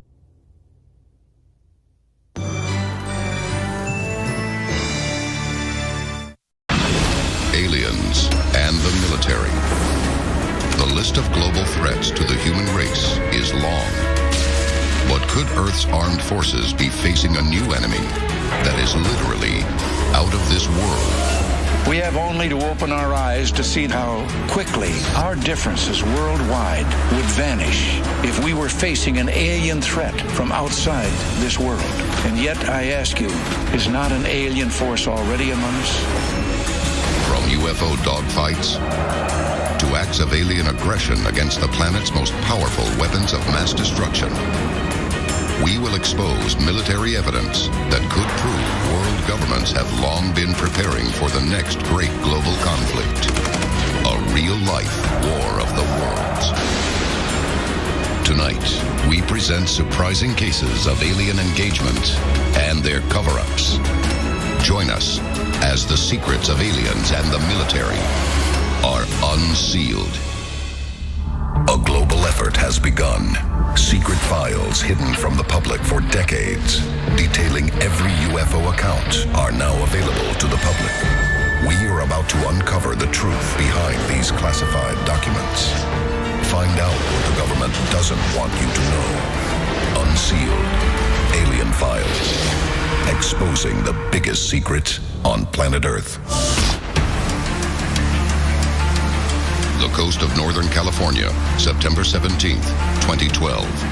The online newspaper Veterans Today reports a shocking military action. According to a leaked classified memo, warships from the United States and China have joined forces in the Pacific. Their target is cited as a highly unfriendly extraterrestrial threat.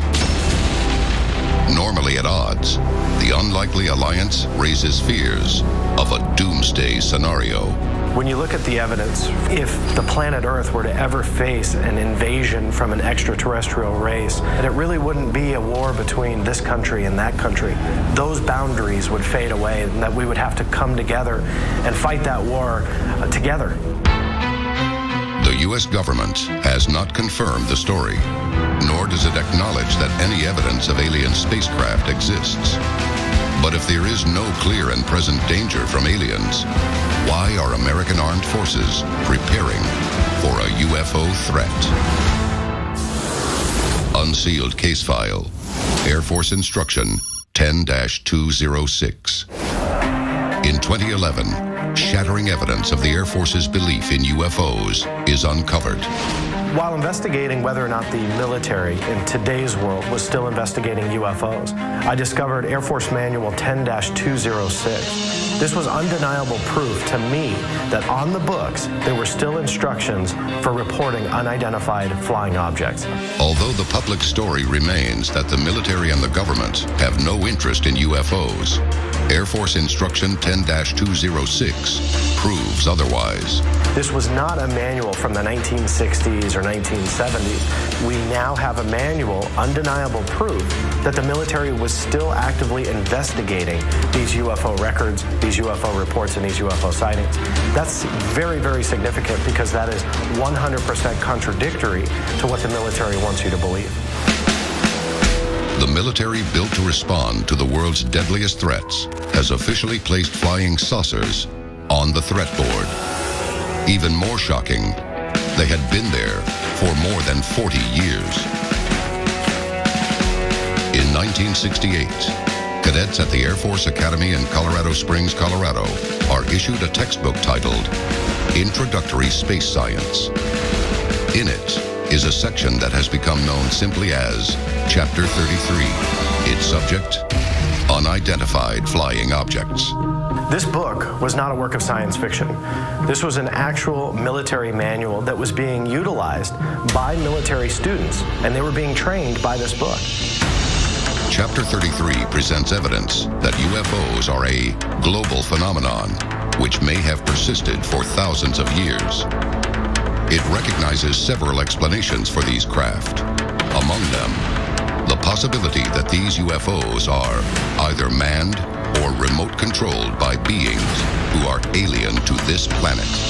The military wants us to believe that they are completely closed-minded to the topic of UFOs. Maybe this textbook shows that they're a little bit more open to the idea than they want us to believe. Could these pages of AF 10-206 be a smoking gun that exposes what the military is secretly preparing for? The next case shows those preparations were not enough when the military was attacked by UFOs. Coming up next, a UFO dogfight exposes human weapons to be useless against an alien threat. This is Unsealed Alien Files, exposing the biggest secret on planet Earth. Welcome back to Unsealed Alien Files. From a reported naval battle with UFOs to the discovery of an Air Force alien defense plan, conflicts between extraterrestrials and the military are happening throughout the world. But are mankind's defenses any match for alien weaponry? Unsealed case file, alien blackout weapons. Iran, September 19th, 1976. Authorities received multiple reports of a strange object over the capital city, Tehran. The Imperial Iranian Air Force dispatches a fighter jet to intercept. Military records from the incident describe a chilling, close encounter. When they finally had visual contact, they asked what should we do, and the base gave them permission to fire. And just when he was ready to squeeze the trigger and fire a missile at this thing, his whole dashboard basically went dead. His cockpit went out electronically. He was still flying, but it was all disarmed. So he couldn't fire a missile, he couldn't do anything. The Iranian jet's weapon systems have been completely disabled, rendering it helpless. At the time, no craft in existence had that kind of control jamming power. Even today, it's still the stuff of science fiction. The object that the pilots described was very luminous. They also described multiple colored lights flashing very, very quickly on the bottom of the object. This is an amazing description in a United States government document. This is an astronomical find when trying to figure out exactly what the military might be hiding. Can UFOs disarm the world's defenses with little or no effort at all? It's a terrifying prospect. But the Tehran incident wasn't the first time alien spaceships were reported to have disarmed our weapon systems. March 16th, 1967. America's eyes are focused on the war in Vietnam. Meanwhile, a terrifying scenario is unfolding in its own backyard. 10 nuclear warheads at Malmstrom Air Force Base in Montana are fully operational and waiting for launch commands. Captain Robert Salas is working 60 feet underground as part of the 490th Strategic Missile Squad. He suddenly receives a phone call from above. Hovering over the base is a UFO. We had multiple military personnel viewing this object that was hovering directly above a missile silo that housed 10 nuclear missile warheads. Suddenly, all 10 nuclear warheads have been disarmed, leaving them completely inoperable. According to the official report for this incident, they do acknowledge that multiple military personnel witnessed a UFO or UFOs above the base, but it also states that there was no reasonable explanation for the silo to be shut down.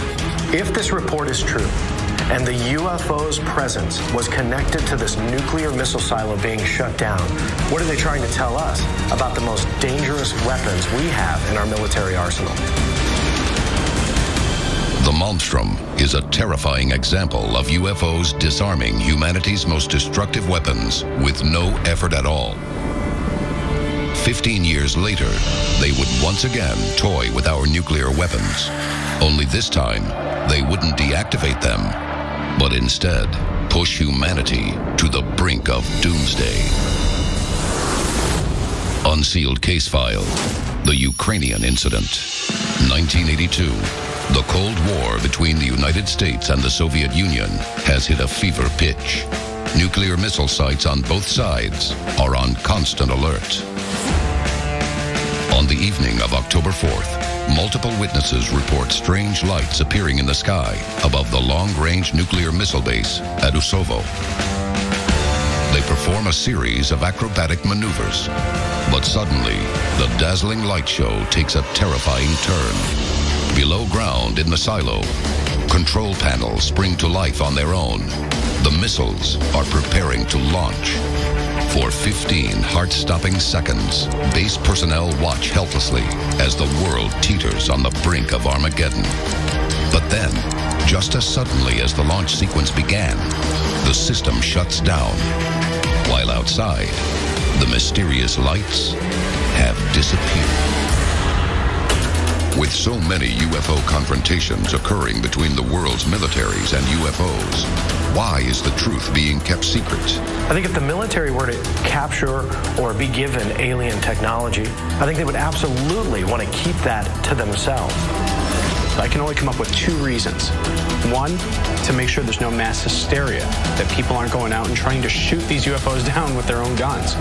Two, and more importantly, they want to keep this technology for themselves. Coming up next, secret plans reveal Air Force flying saucers and anti-alien weapons that all point to an incredible discovery. America could be preparing for an extraterrestrial invasion. This is Unsealed Alien Files, exposing the biggest secret on planet Earth. Welcome back to Unsealed Alien Files. Throughout the 20th century, militaries around the world have experienced strange and unusual encounters with UFOs that defy explanation. And the occurrences of these confrontations is rising at an alarming rate. But where did it all begin? Was there a landmark first encounter? Los Angeles, February 24th, 1942. America has just entered World War II, and 100,000 people are awoken in the dead of night as the Army fires over 1,400 anti-aircraft rounds at what photo evidence proves to be an unidentified flying object. But officials have a very different explanation.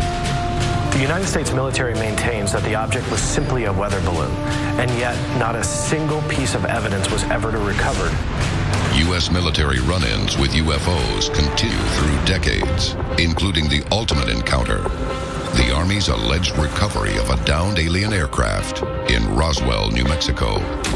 July 8th, 1947. The Army Air Force has announced that a flying disc has been found and is now in the possession of the Army. These encounters bear an uncanny resemblance to other military standoffs with UFOs over South America, Iran, China, Russia, and countless other places around the world. But why have these incidents been steadily rising since the Second World War? The answer only seems to raise more disturbing questions. We've been spending billions of dollars on our military budget for advancing our technology. And it's only now, in the last 10, 20 years, that we've been able to capture evidence of these UFOs and even, according to some people, engage them in combat. And maybe the real question is where this technology came from in the first place. Unsealed case file, America's Flying Saucers. Officially, the United States government has never admitted to recovering a UFO or researching alien spacecraft to develop human weaponry. But new evidence may show otherwise. Many of the declassified documents that are surfacing even today are showing technology that was on the drawing board and even being built by our military that could only be described as flying saucers. In 2012, declassified files from the National Archives revealed schematics for a secret U.S. Air Force prototype known as Project 1794, a flying disc capable of vertical takeoff or landing, or VTOL. If plans for 1794 had actually come to fruition, we could have been looking at the first aircraft capable of actually outmaneuvering other UFOs. The projections clearly show that it's capable of speeds up to 2,600 miles per hour and can shoot through the stratosphere. It could have flown from New York to Miami in only 24 minutes. But Project 1794 was not alone. Some designs, like those for Project Silverbug, were also discovered in military files. And others, like the Avro car, had test footage revealed to the public. Think about the power and technology that our military could have utilized if 1794 came off the drawing boards. It didn't need a runway. You could store them in some underground installation with a small opening where these things would take off straight up in the air and be able to fight in a conflict. So this technology was something that the military, I think, really wanted, not only at the time, but probably even today. Some believe the design for these discs was recovered from Nazi aircraft designed to launch from the cratered runways of World War II. But could these UFO-like military craft have their roots in alien intelligence? We still see the influence of flying saucers and UFOs in today's military technology. In fact, many civilians who have seen this military technology being transported on the freeway or even being tested will report these craft as being UFOs. What does it look like? A UFO? I mean, I don't really know. I don't see too many UFOs in the regular. I mean, does it look like a spaceship? Yeah. Everything from stealth technology to sonic weapons could have been extracted from alien knowledge. The real question here is whether our military is trying to protect us from humans or from some sort of alien threat. Is it possible the American military is preparing itself to fend off an extraterrestrial menace? I ask you, is not an alien force already among us? Many political leaders have talked about the possibility of ET presence here on Earth. One such political leader is Paul Hellyer. Hellyer is the former Canadian Minister of Defense and could be one of the most qualified individuals ever to speak on the alien presence. Hellyer was recently quoted. The reality is that aliens have been visiting Earth for decades and probably millennia and have contributed considerably to our knowledge. But could this government insider also know the truth of a looming military conflict with an alien race? Paul Hellyer also shared information about the United States that could very well expose the idea that we are preparing for an epic war of worlds. Coming up next, the shocking confession about plans for a real-life Death Star and the distant battlefield where Earth's fate may ultimately be decided. This is Unsealed Alien Files, exposing the biggest secret on planet Earth. Welcome back to Unsealed Alien Files. The time to act is now. There are 3 simple steps you can take to unseal the truth. Follow on Twitter. Follow the Unsealed Twitter feed to receive breaking news of the latest alien happenings as they develop. Tell your story. Have you seen a UFO? Whatever we encountered affected our memory. Upload stories and pictures to our interactive map. Join the movement. Get the Unsealed bracelet and the unique code hidden underneath to access exclusive content. Stop living in the dark. It is definitely coming this way. Get involved in the fight to unseal the truth. Now. UFO experts have often speculated about secret preparations to combat a possible alien invasion. But former Canadian Minister of Defense Paul Hellyer has indicated that the United States may already have a defense outpost for an interplanetary war. According to Hellyer, Dick Cheney and George Bush were giving permission for the U.S. military and government to build a base on the moon. Could the moon be Earth's first line of defense from cosmic enemies? Having a base on the moon might prepare us for military battle with an ET presence. Obviously, if they're coming from space, that might give us a strategic stronghold to wage battle. If these stories are true, alien conflict is on the rise around the globe. Could we soon be under worldwide attack by an extraterrestrial intelligence? If so, the militaries of the world may one day be called upon to band together for a final stand as a united army of planet Earth. This is Unsealed Alien Files, exposing the biggest secret on planet Earth.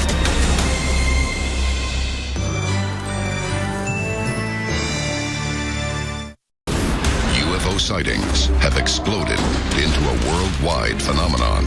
But America's Southwest is without a doubt ground zero to the greatest UFO hotspots of all time. Roswell, New Mexico, and Area 51. These 2 sites and the events surrounding them represent the most hotly debated UFO mysteries in history.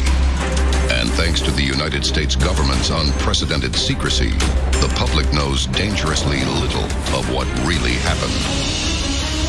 Now, new evidence has surfaced that will blow this decades-long UFO conspiracy wide open, all revealing the shocking story the government doesn't want you to hear.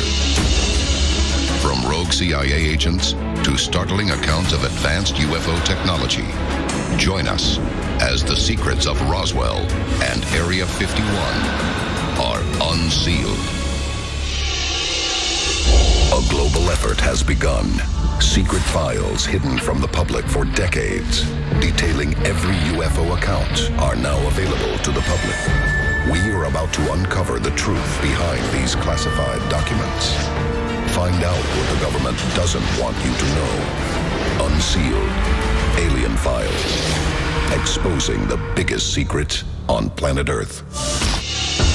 Quantico, Virginia, April 2011.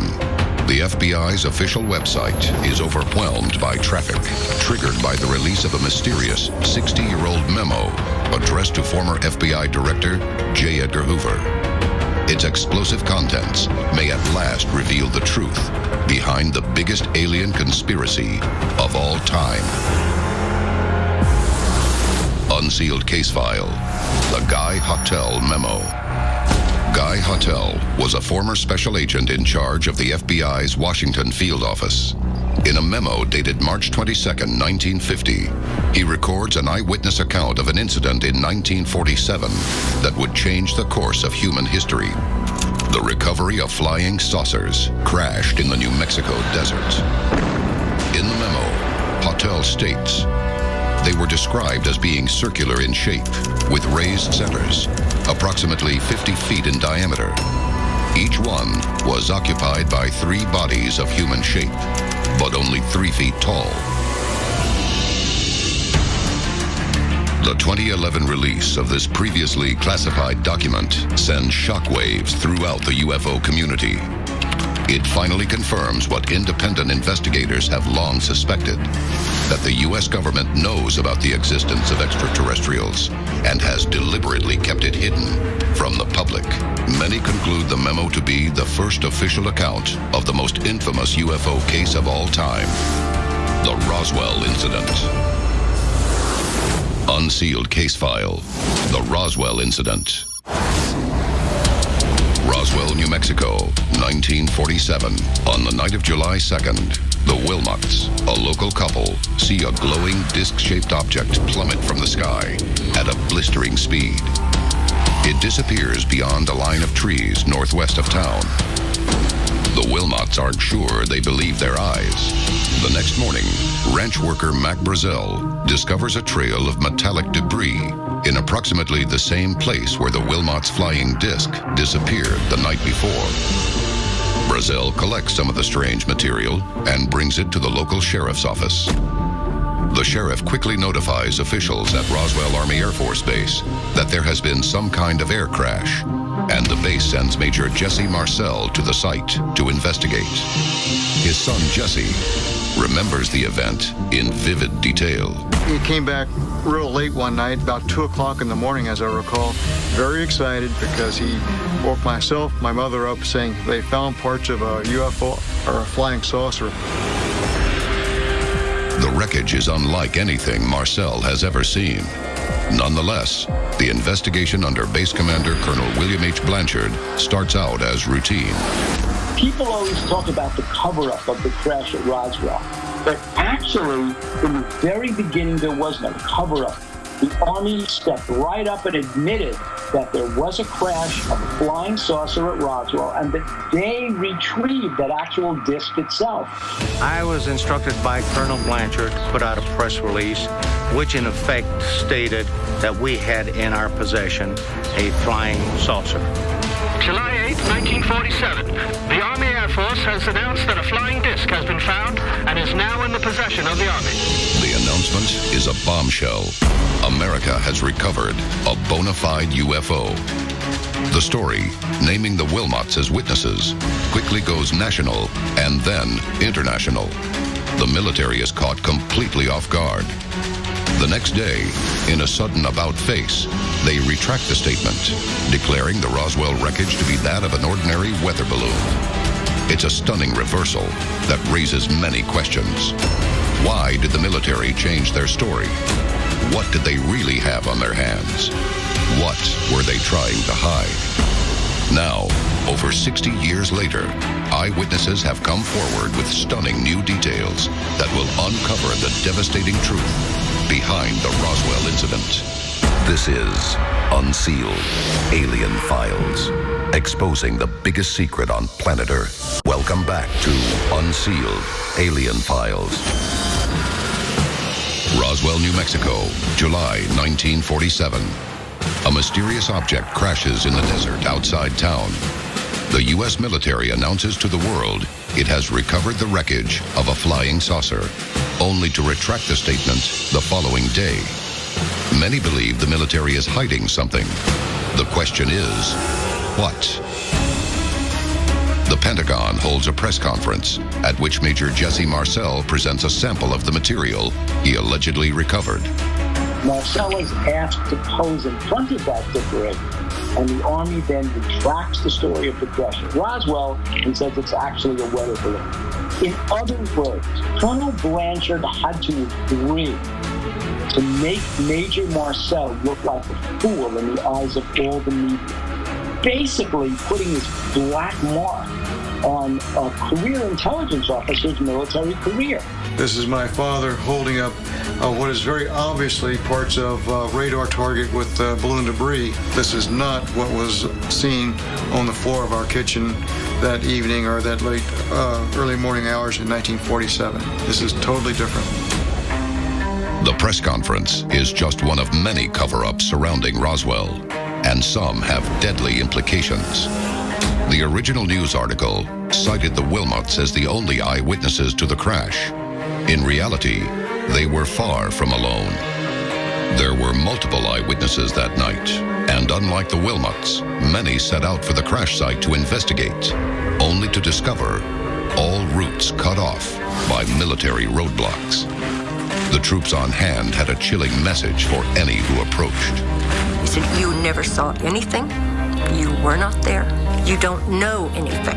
And he said, "We can just take you out in the middle of this desert and no one will ever find your bodies." He said, "You'll be nothing but bones and nobody will ever know what happened to you."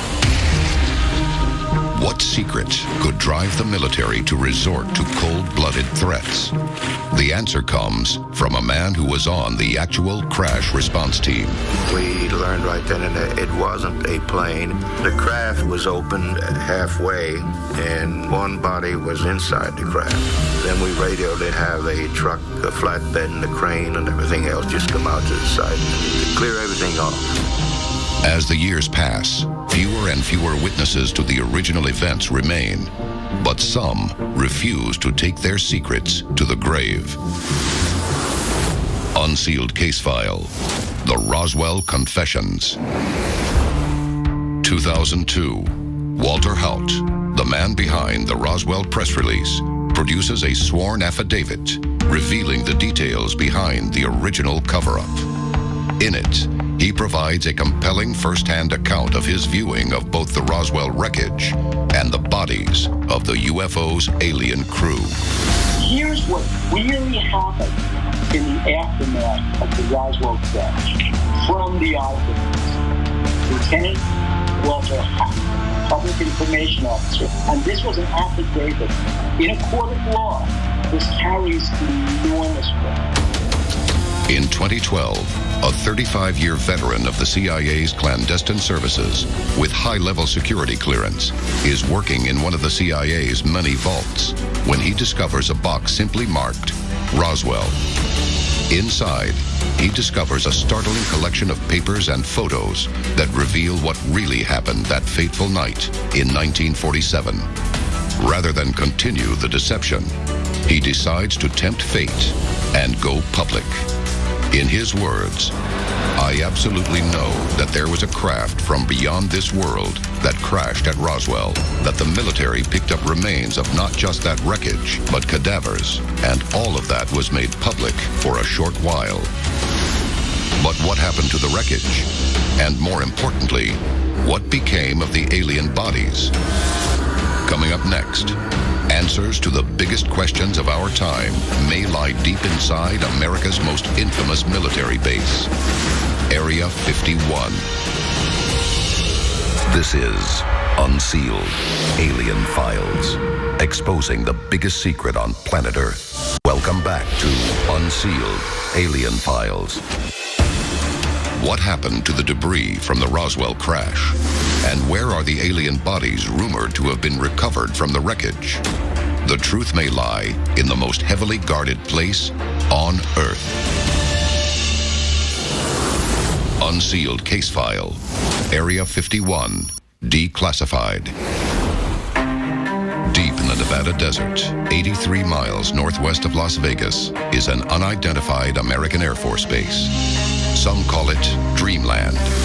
Others call it Paradise Ranch.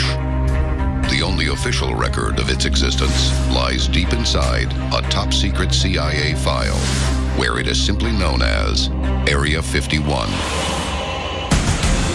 Originally, the site was an airfield for bomber training units during the Second World War and abandoned in 1946. But it wasn't long before the military finds a new use for the remote base.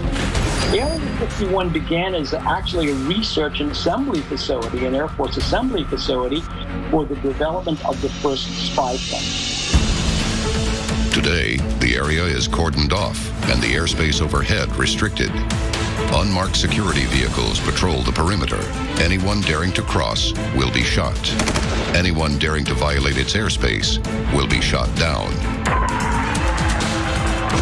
This place was so secret that you couldn't even admit you worked at Area 51. UFO experts believe Area 51 is the research and test facility of the Roswell crash debris. Was the Roswell wreckage really taken to Area 51?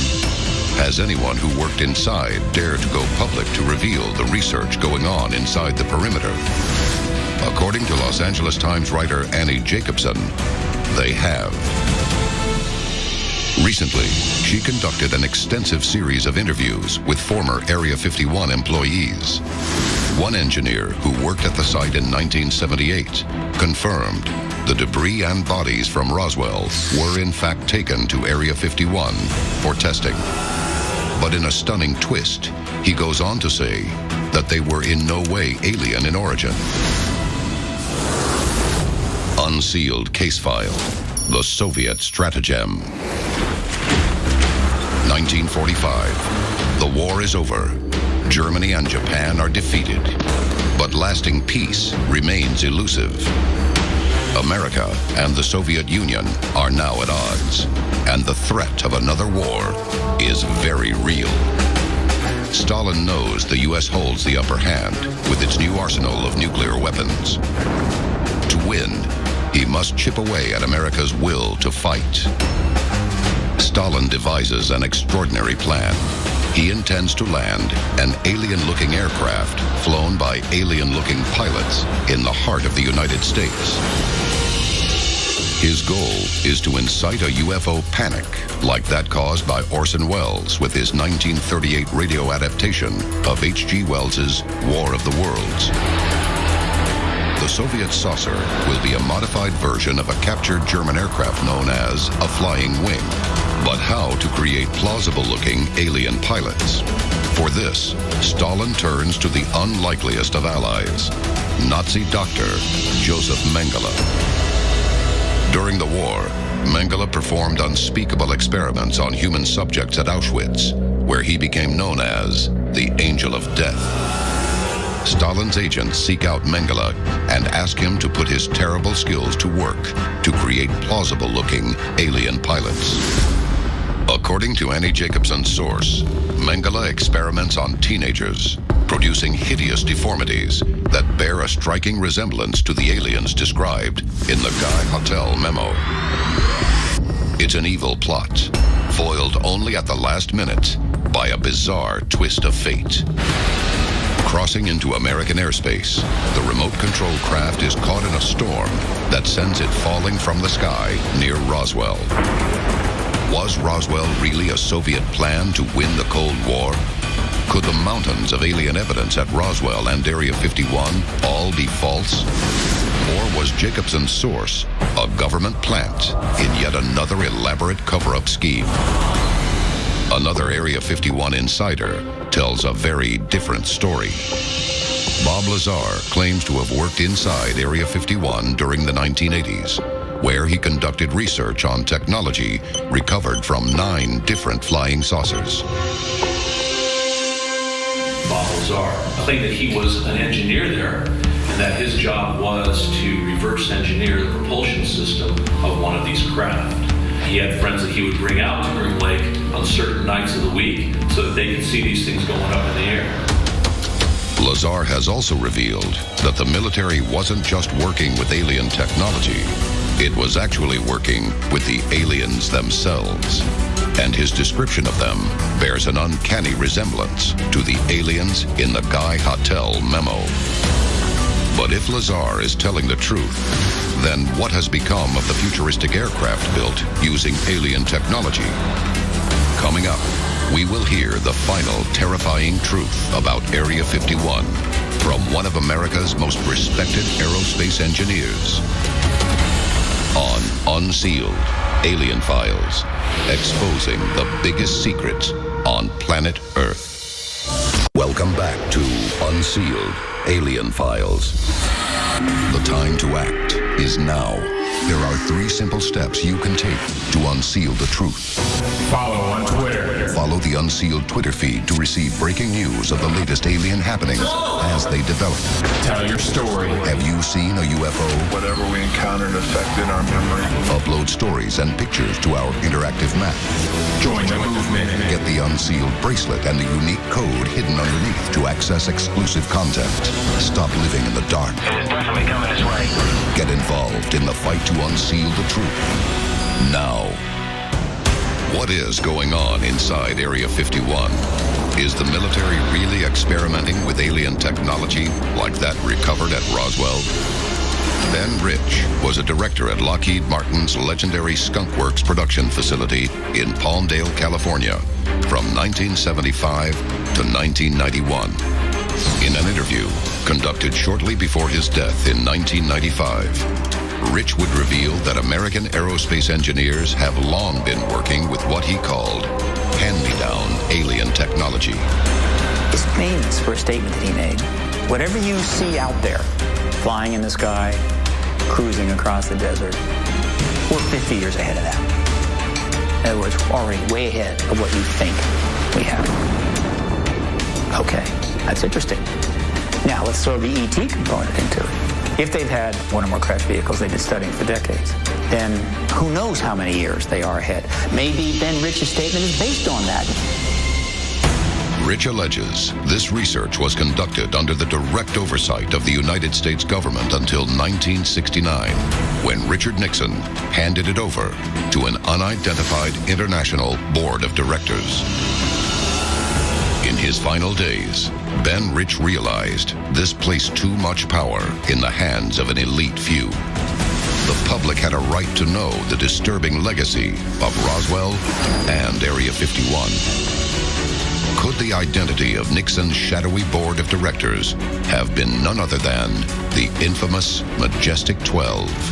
And if so, will they ultimately choose to use this advanced technology for the benefit of mankind or their own hidden agenda? This is Unsealed Alien Files, exposing the biggest secret on planet Earth.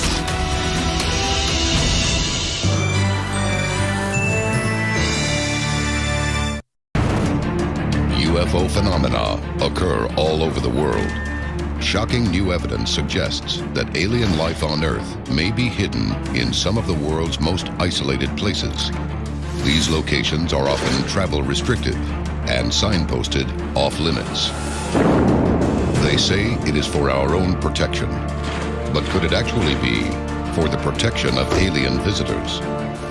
Tonight, we unseal the shocking existence of alien operations in some of the most remote and forbidden regions on Earth. A global effort has begun. Secret files hidden from the public for decades, detailing every UFO account, are now available to the public. We are about to uncover the truth behind these classified documents. Find out what the government doesn't want you to know. Unsealed Alien Files, exposing the biggest secrets on planet Earth. Ladakh, India, November 2012. Over the past 2 months, more than 150 UFO sightings have been reported in a remote region near the Indo-Chinese border. One account in the Times of India describes how yellowish lights appear to lift off from the horizon on the Chinese side and slowly traverse the sky for 3 to 5 hours before disappearing.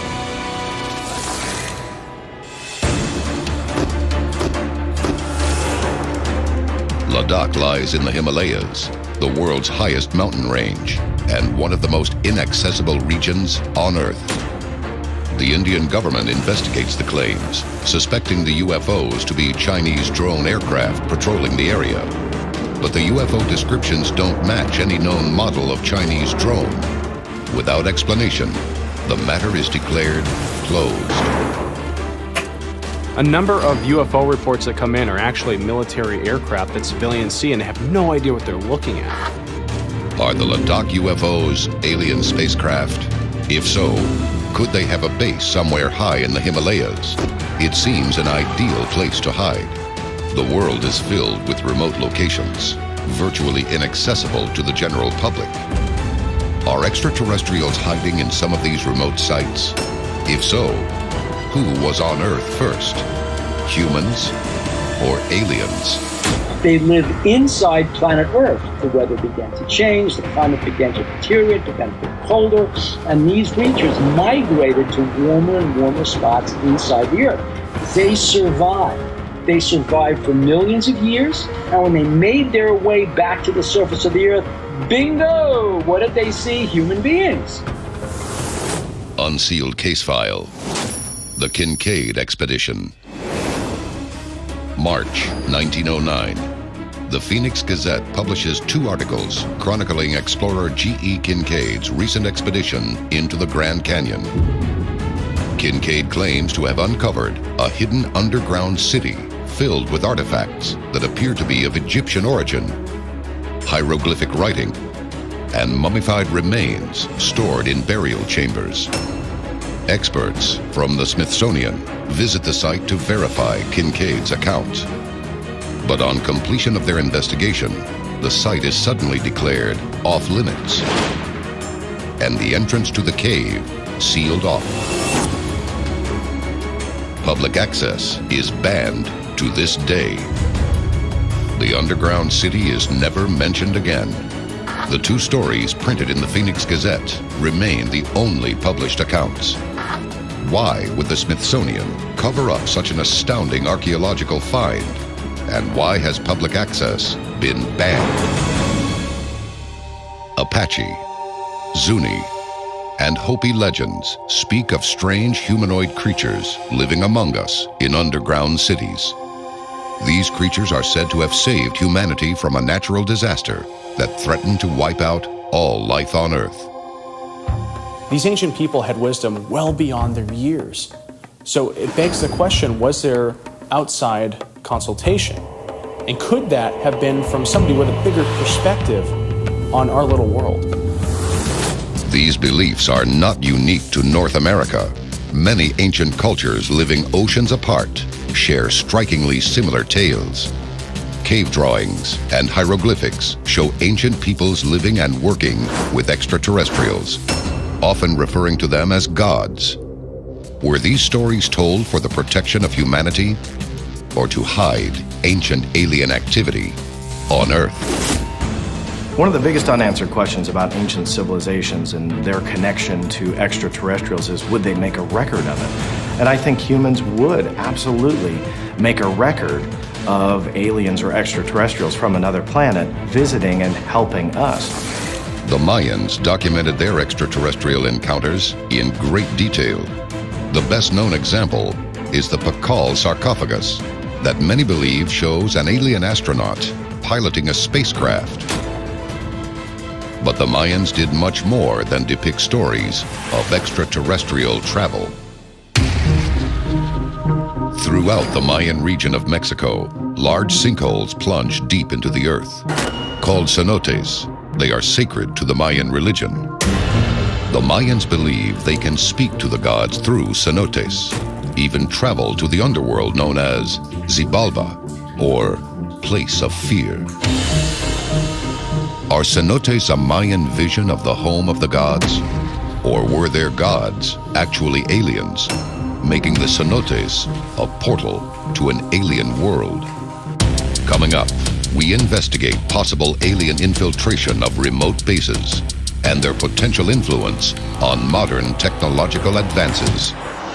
This is Unsealed Alien Files, exposing the biggest secret on planet Earth. Welcome back to Unsealed Alien Files. The world is filled with remote places that are dangerous to reach and often sealed off by authorities. Are governments keeping alien visitors a secret? If so, why are they harboring these extraterrestrials? Across Europe, cavern networks called Erdstall tunnels cover vast underground distances.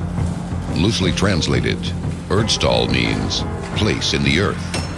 The exact number of Erdstall tunnels remains unknown as new passages continue to be discovered, including one that reopened a decades-old mystery.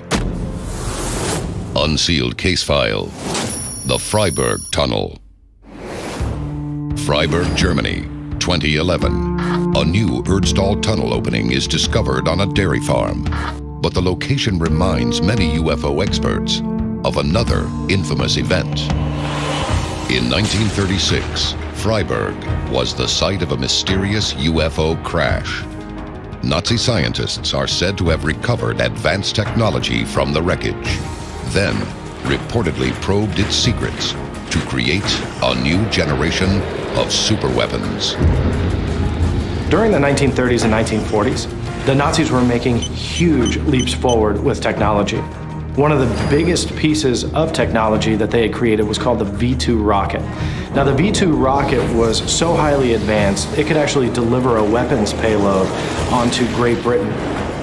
Was the Freiburg Tunnel a UFO base? And if it was, were the aliens working with the Nazi government or against them? Remote locations are ideal places to conduct top-secret experiments away from the public eye. The unforgiving desert of the Australian outback offers the kind of deep cover governments seek the world over. Unsealed case file: Pine Gap.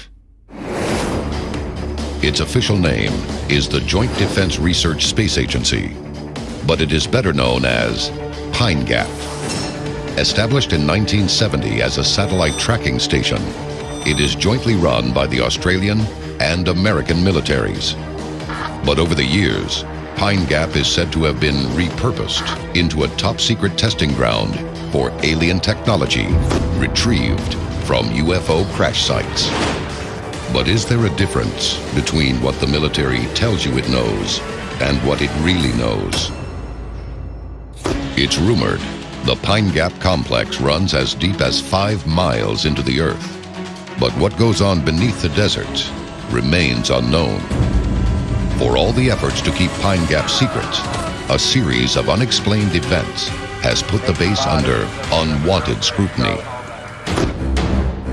Locals have reported seeing mysterious white discs 30 feet in diameter floating in the sky near the base.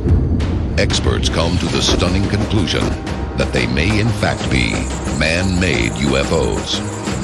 Others believe they were constructed with direct assistance from aliens living and working in the labyrinth beneath the base.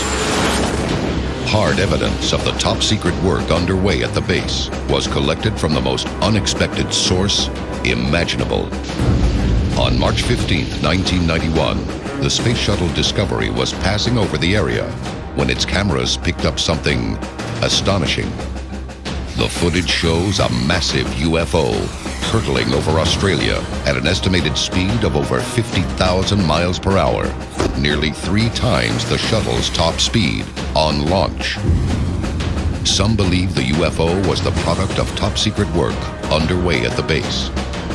But if aliens are working at remote sites like Pine Gap, are they friend or foe? Coming up, we investigate an isolated base in New Mexico. Evidence of what goes on in this terrifying facility may reveal the greatest betrayal of public trust in history.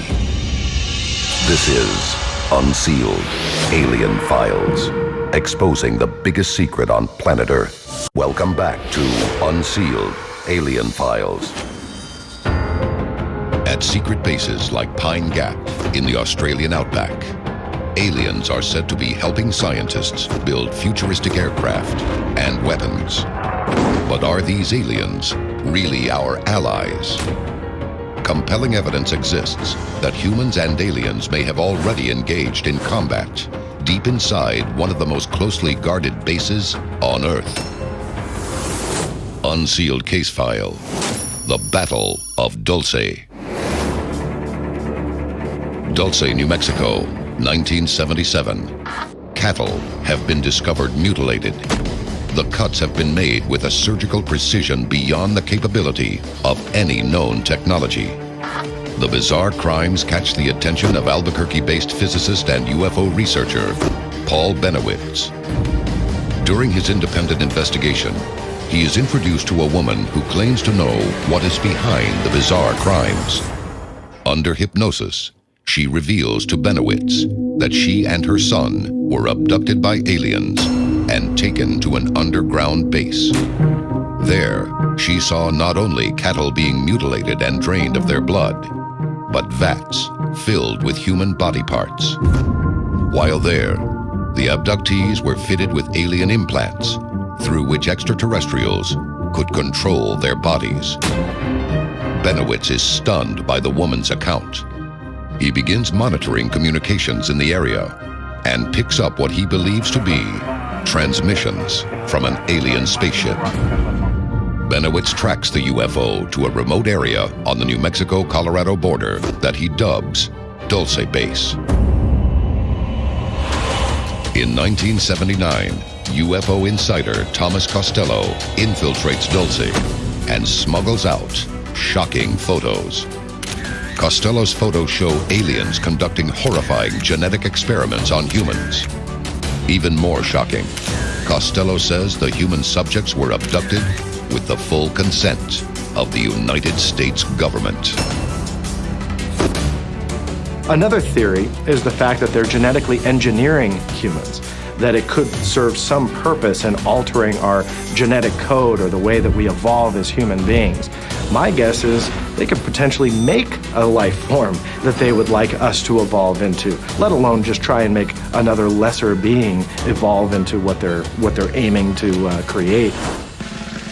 In a separate incident, a U.S. government employee, Phil Schneider, was helping to dig a labyrinth of tunnels below the base. Schneider's team inadvertently opened a large cavern where they stumble upon a group of aliens experimenting on captive humans. A battle ensues. Though severely wounded, Schneider escapes, but a number of his colleagues are killed in the conflict. According to Schneider, the tunnels below Dulce are a fraction of what lies beneath the surface of the United States. UFO investigators believe the underground network may have been created by a highly advanced drilling craft called a subterrane. Operating like a submarine, the subterrane is propelled by nuclear power and bores through the earth, leaving massive tunnels in its wake. I think when you talk about the sheer technological power in the 21st century that you would need, you start nearing kind of an impossibility to pull this off, and they were able to do this. That's an amazing feat. Once completed, the tunnels are traversed by maglev trains that may travel over 300 miles per hour. But where could they possibly lead? Experts believe a secret network of tunnels may connect some of the most sinister bases on the planet, like Dulce Base and Area 51. They may even lead to one of the strangest airports in America. Denver International Airport. This massive structure is the second largest airport in the world, covering 53 square miles. The terminals are decorated with art, depicting oppressive military imagery and apocalyptic visions. The strange works of art above ground only hint at what might be going on beneath. March 21st, 2013. A father and son notice strange lights in the sky from their suburban home. The Colorado residents track 3 glowing lights flying in a triangular formation in the sky above the Denver airport. Authorities at the airport refuse to comment, and an FAA spokesperson insists nothing out of the ordinary happened that night. Although the airport opened in 1995, construction beneath it has officially never stopped. The buildings reach 8 stories underground, deep enough to withstand the force of an atomic bomb. Connecting the terminals and baggage area is a passenger shuttle system. But at Denver International, there is a second, completely separate rail system. This allegedly links to the maglev tunnels and may allow the movement of alien technology from sites like Dulce. Coming up, they may have technology that's out of this world, but is extraterrestrial life also penetrating the very heart of American power? This is Unsealed Alien Files, exposing the biggest secret on planet Earth. Welcome back to Unsealed Alien Files. The time to act is now. There are 3 simple steps you can take to unseal the truth. Follow on Twitter. Follow the Unsealed Twitter feed to receive breaking news of the latest alien happenings as they develop. Tell your story. Have you seen a UFO? Whatever we encountered affected our memory. Upload stories and pictures to our interactive map. Join the movement. Get the Unsealed bracelet and the unique code hidden underneath to access exclusive content. Stop living in the dark. It is definitely coming this way. Get involved in the fight to unseal the truth. Now. Across the world, aliens are reported to be operating out of remote locations, often with the full cooperation of top-secret government agencies. But they may no longer be content to live on the fringes of our world. One of the strangest stories about presidents and UFOs involves President Dwight D. Eisenhower.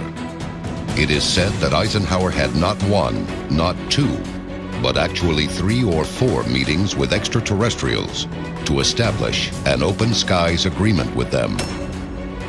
According to one account, an extraterrestrial may have penetrated the highest office in the land. His name, Valiant Thor.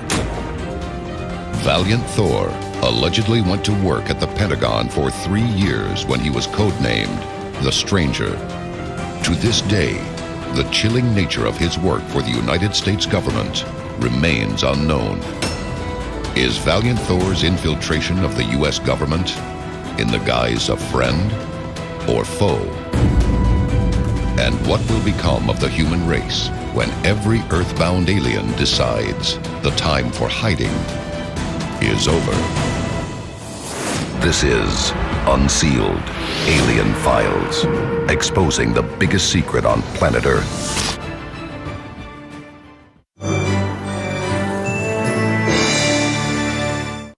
In the darkest days of the Second World War, Britain stood alone against the terror of the Nazi blitzkrieg.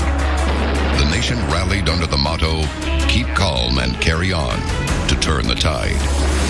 Today, the UK faces a new kind of blitz by an infinitely more powerful invader. There are certainly a huge number of UFO sightings in the United Kingdom. From the 1950s to the termination of the British government's UFO project, around 12,000 UFO sightings were investigated. But the shocking details behind these incidents remain secret until now. In May 2008, the process to release the British government's UFO files commenced. Some of these documents are largely blacked out. Is Britain facing an alien invasion? And does the government know more than it's saying? Join us as the explosive secrets of the real British X-Files are unsealed. A global effort has begun. Secret files hidden from the public for decades, detailing every UFO account, are now available to the public. We are about to uncover the truth behind these classified documents. Find out what the government doesn't want you to know. Unsealed Alien Files, exposing the biggest secret on planet Earth. Aberdeenshire, Scotland, 2012. It's the middle of a crisp fall night on the Scottish lowland.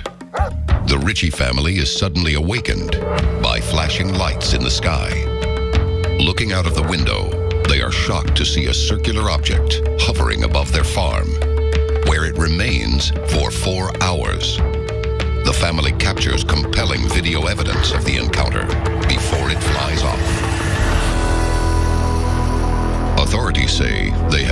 way of knowing what aircraft were in the area at the time. But how could one of the world's best air traffic authorities claim they don't know what's in their own airspace? Some experts believe the Ritchie sighting is just the latest in a long line of government cover-ups. People had long suspected that the Ministry of Defense was far more closely involved in UFOs than they were letting on in public. In 2008, the British government began releasing over 50 years of UFO files to the public. These are hundreds of files comprising in total tens of thousands of pages of documentation. When the government says that they're releasing information about UFOs, people should sit up and take notice. If just one of these sightings turns out to be the real thing, our world changes forever. Unsealed case file. The British X-Files. Tangmere, West Sussex, June 1950. An RAF pilot is flying a training exercise when his jet is passed in midair by what he describes as a shining, revolving, disc-like object. It's just one in a rash of UFO encounters reported by the Royal Air Force and Royal Aircraft Establishment. The mounting evidence becomes too much for the government to ignore. They launch a top-secret investigation into these reports, dubbed the Flying Saucer Working Party. Britain, it seems, is taking the UFO question very seriously. But when the investigation's final report is issued a year later, all claims are dismissed. The Flying Saucer Working Party concluded that there was nothing worth government time and resources. Despite its reassuring conclusions, these findings are never made public. Why did the government hide a report that offered comfort and certainty to a frightened public? What did they have to gain by keeping people in the dark? Topcliffe, North Yorkshire, September 1952. A NATO exercise is underway, simulating a Soviet attack, when radar picks up an unexpected signal. Reports from the field describe a bright, fast-moving UFO, able to change direction with impossible ease. RAF jets scramble to pursue it, but are unable to identify the mysterious craft. The incident spurs Churchill's government into open action. In 1953, the Air Ministry is ordered to investigate UFO sightings on a permanent, ongoing basis. A new UFO hotline is established. But as one unclassified memo states, desk staff are instructed to be politely unhelpful. The Air Ministry will continue this charade until the desk is taken over by the Ministry of Defense in 1964.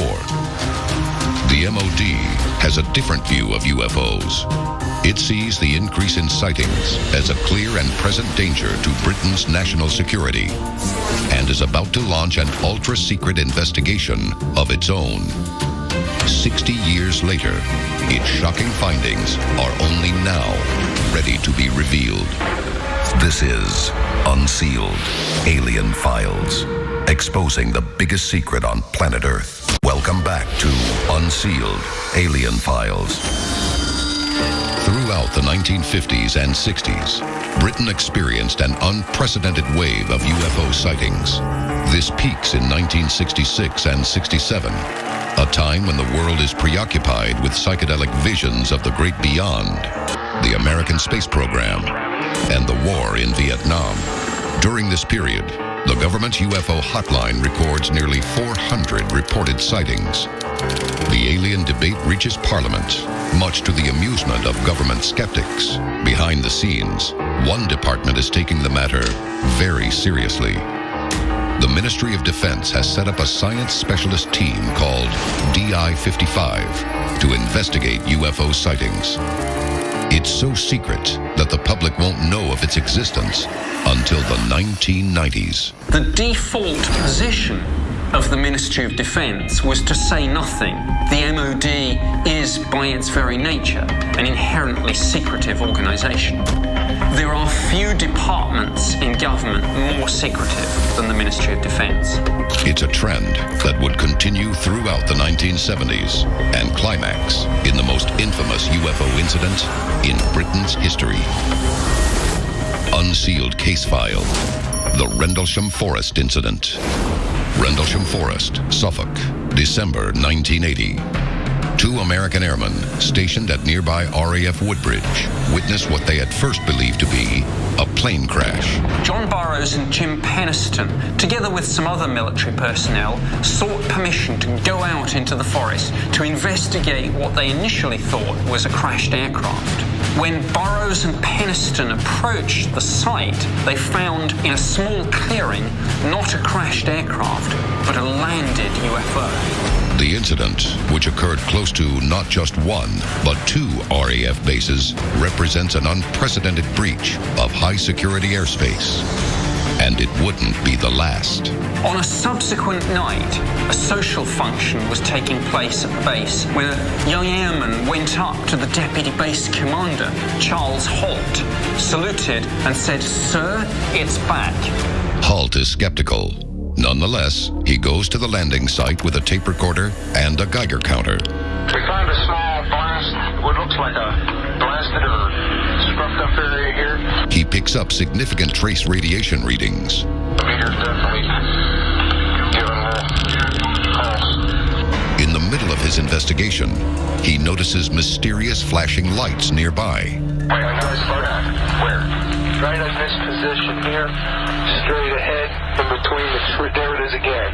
Holt records a breathless description of his encounter. Directing north, we've got 2 strange objects, half-moon shape, dancing about with colored lights on them. Now we're observing what appears to be a beam coming down to the ground. I've listened to this tape, and Colonel Holt is clearly describing how he and the men under his command see the UFO in the distance, and then notice the UFO actually coming closer. It's coming this way. It is definitely coming this way. The Rendlesham Forest incident is arguably Britain's most compelling and intriguing UFO case. Rendlesham raises serious questions in Parliament about UFOs and the nation's security. Again, the Ministry of Defense responds saying it sees no real threat and considers the matter closed. But the Rendlesham case is far from closed. When the British X-Files are first made public, they include thousands of reported sightings from the years 1965 to 2009. But the files from 1980 to 82, including Rendlesham, are conspicuously missing. When questioned regarding their whereabouts, the MOD claims they were accidentally destroyed. Is it just a coincidence that records of UFO encounters before and after Rendlesham are now missing? Or is there another agenda at work? What more was in those files? It wouldn't be the last instance of sensitive UFO documents disappearing from the Ministry archives. Unsealed case file, the Pitlochry Protocol. Pitlochry, Scotland, 1990. 2 men walking in the countryside take photos of a strange diamond-shaped aircraft accompanied by 2 RAF jets. They send the photos and negatives to a Scottish regional paper, which doesn't print the story, but instead sends the evidence on to the MOD. Fearing the story might explode into a media circus, the MOD takes the unusual step of briefing government officials about the incident. They are instructed to withhold details from the public and simply reassure them that the matter is being investigated. The photos, meanwhile, are tucked safely away in the MOD archive in hope the story will simply go away. What was the Pitlochry object, and why was it accompanied by 2 RAF jets? The MOD claims it was the test flight of a new aircraft. But why did they go to such lengths to keep the story from the public? Coming up, a former MOD insider is an eyewitness to the UK's most shocking UFO cover-ups. This is Unsealed Alien Files, exposing the biggest secret on planet Earth. Welcome back to Unsealed Alien Files. Over the past 50 years, Britain's UFO desk has recorded some 12,000 UFO sightings, but the Ministry of Defense has steadfastly refused to investigate them, all the while keeping their shocking details from the public. Compelling evidence from incidents in Rendlesham Forest in 1979 and Pitlochry, Scotland in 1990 has mysteriously disappeared from the MOD archives. But at the start of the 1990s, the world is changing. Cold War secrecy is giving way to glasnost. Apartheid is cracking and will soon give way to the Truth and Reconciliation Commission. And Britain's UFO desk is about to see the arrival of a man who will help lift the veil of government secrecy. His name is Nick Pope. When I was posted to the UFO project in 1991, I didn't really know what to expect. I had no prior knowledge or interest in the UFO phenomenon. To me, this was simply another government job. It isn't long, however, before Nick Pope realizes that UFO investigation is no ordinary job. Unsealed case file, the Cosford Incident. The year is 1993. 2 years into his assignment at the UFO desk sees Nick Pope approaching the job with a dedication severely lacking in his predecessors. We had a huge reach. I could call on investigative resources that would have put anyone else to shame. If we had a photo or a video, I could get Air Force technical specialists to analyze and enhance that imagery. He's already investigated many strange cases, but nothing could prepare him for the surreal events of March 30th, a UFO blitz. This was a wave of sightings throughout the United Kingdom that took place over a period of around 6 hours. The bizarre series of incidents climax with the appearance of a massive UFO flying over RAF Cosford and RAF Shawbury in the Midlands. There were several dozen witnesses, including an Air Force officer with 8 years' experience, specifically of looking into the sky, judging things that he saw there. So you could not ask for a better witness. The man sees a massive triangular-shaped craft hovering 200 feet in the air.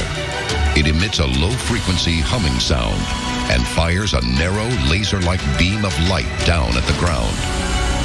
The giant ship moves slowly toward the base before suddenly deactivating its beam and darting off beyond the horizon much faster than any RAF jet. The encounter leaves the veteran airman rattled. When I interviewed the witness the morning after this sighting, his voice was still shaking. Pope notes striking similarities between Cosford and Rendlesham Forest a decade before. That the witnesses are military, and also the fact that the shape of the UFO is essentially triangular, though the sizes of the craft are very different. Were these UFOs constructed by the same alien race? Was Britain under some kind of extraterrestrial surveillance? There are so many witnesses to the Cosford incident that the MOD is left with no choice. It is at last forced to admit that an unidentified object, or objects of unknown origin, was operating over the UK. In 1998, Prime Minister Tony Blair holds a closed-door meeting with MOD to be briefed on the risks of revealing sensitive UFO knowledge. He is told the ministry has only a limited interest in UFO matters, but remains open-minded to the existence of alien life forms. It takes another 10 years before the British government at last opens its massive X-File archive in 2008. At the time, Britain braced itself for what it might learn. A short time ago, everyone had a little piece of the puzzle, but no one had put it all together. Now, with the declassification and release of the British government's file on this case, we can see the entire picture.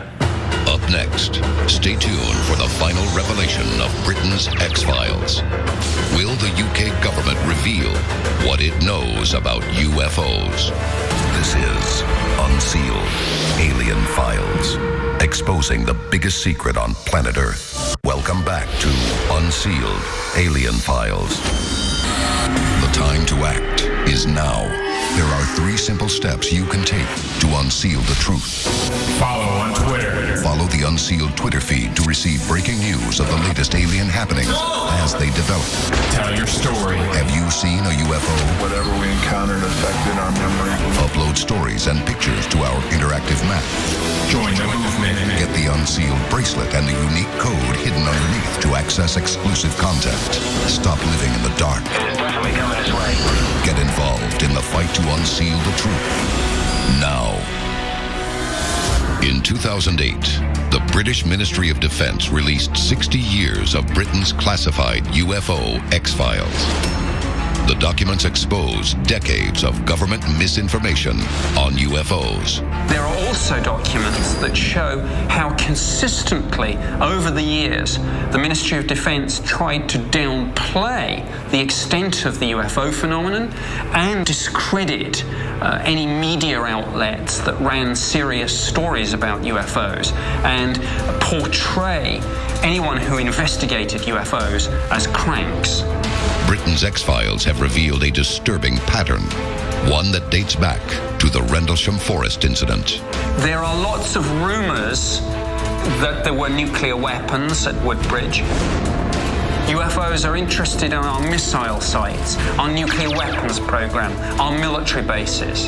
In 2009, the British government unexpectedly shut down the nation's UFO hotline, leaving terrified citizens nowhere to turn. Please note that it is no longer MOD policy to record, respond to, or investigate UFO sightings. Therefore, it is no longer possible to leave messages on this number. Further details are available on our website. In the months following the hotline's closure, UFO sightings across the United Kingdom tripled.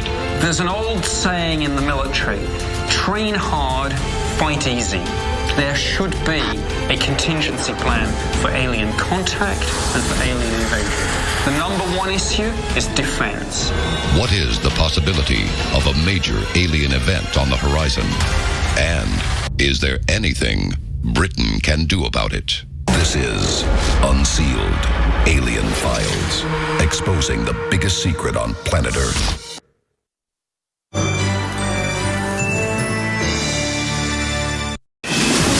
Los Angeles, Texas, the United Kingdom.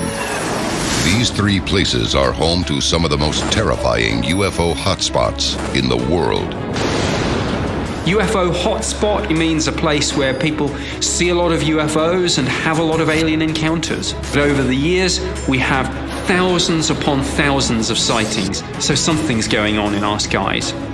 Hotspots are locations where people are constantly reminded we are not alone. And they are places where people often live with an ever-present fear. What makes a UFO hotspot? Is there a pattern to where they occur? And if there is, what danger does it pose to humanity? Tonight, we reveal the world's greatest UFO hotspots on Unsealed Alien Files. A global effort has begun. Secret files hidden from the public for decades, detailing every UFO account, are now available to the public. We are about to uncover the truth behind these classified documents. Find out what the government doesn't want you to know. Unsealed Alien Files, exposing the biggest secret on planet Earth. Los Angeles is a major UFO hotspot. The activity here is constant and seems to be escalating. Los Angeles, California, January 21st, 2013. The International Business Times prints the unsettling story of a recent UFO sighting over the San Fernando Valley. A man is taking photos in his backyard when he sees a police helicopter flying overhead. He quickly adjusts his camera lens and takes a picture. Later, when reviewing his photos, he notices a tiny object high in the distance above the helicopter. Expert analysis of the photo reveals it to be a textbook example of a flying saucer. For decades, citizens of the Los Angeles area have reported an astonishing number of UFO sightings, higher than any other city in the U.S. 1992, Topanga Canyon, Los Angeles County. Sometime after midnight, the police receive a frantic call from a driver and his girlfriend on the Pacific Coast Highway. He claims that a beam of light appeared from the sky and surrounded his car, pulling the vehicle into the air. After a few moments, the light vanishes and the car drops back to Earth, leaving the couple frightened and shaken. Topanga Canyon is a small community and it's a large park area. And on July 14, 1992, the skies must have opened up or something, some sort of portal, I don't know, but hundreds of UFOs were seen. I mean, to this day, I've talked to more than 20 separate adult witnesses who have confirmed the sighting on just that one evening alone. Why is Los Angeles a magnet for alien activity in North America? Many UFO experts trace the Los Angeles alien phenomenon back to an often forgotten chapter of the Second World War. Unsealed case file, The Battle of Los Angeles. February 24th, 1942. America has just entered the war. An unidentified aircraft suddenly appears in the night sky over Los Angeles.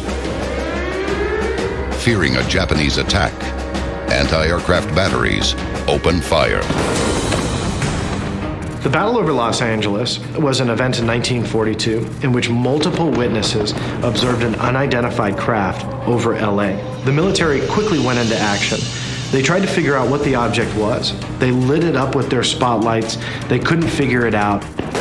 Witnesses watch in horror as the U.S. Army fires over 1,000 rounds at the hovering UFO. The Battle of Los Angeles is such an important case because as the military engaged this object, fired rounds at it, they weren't able to touch it. As quickly as the UFO appeared, it vanishes without a trace. The infamous incident is known as the Battle of Los Angeles. The following morning, Secretary of the Navy Frank Knox claims it was a false alarm, and the UFO was, in fact, a weather balloon. The Army's explanation was that it was a weather balloon. And of course, if you're firing that many artillery shells at a weather balloon and you can't bring it down, you've got a problem with your defense. Is it possible that a highly trained American Defense Force launched an all-out assault on a harmless weather balloon? Even more alarming, if this were a genuine UFO, could the aliens have interpreted this unprovoked aggression as an act of war? Up next, an entire state in America has been a focal point of UFO activity for decades. We'll reveal where and possibly why on Unsealed Alien Files, exposing the biggest secret on planet Earth. Welcome back to Unsealed Alien Files. Los Angeles, California has been the site of countless documented alien encounters. But it isn't America's only UFO hotspot. The entire state of Texas has seen hundreds of UFO incidents dating as far back as the 19th century.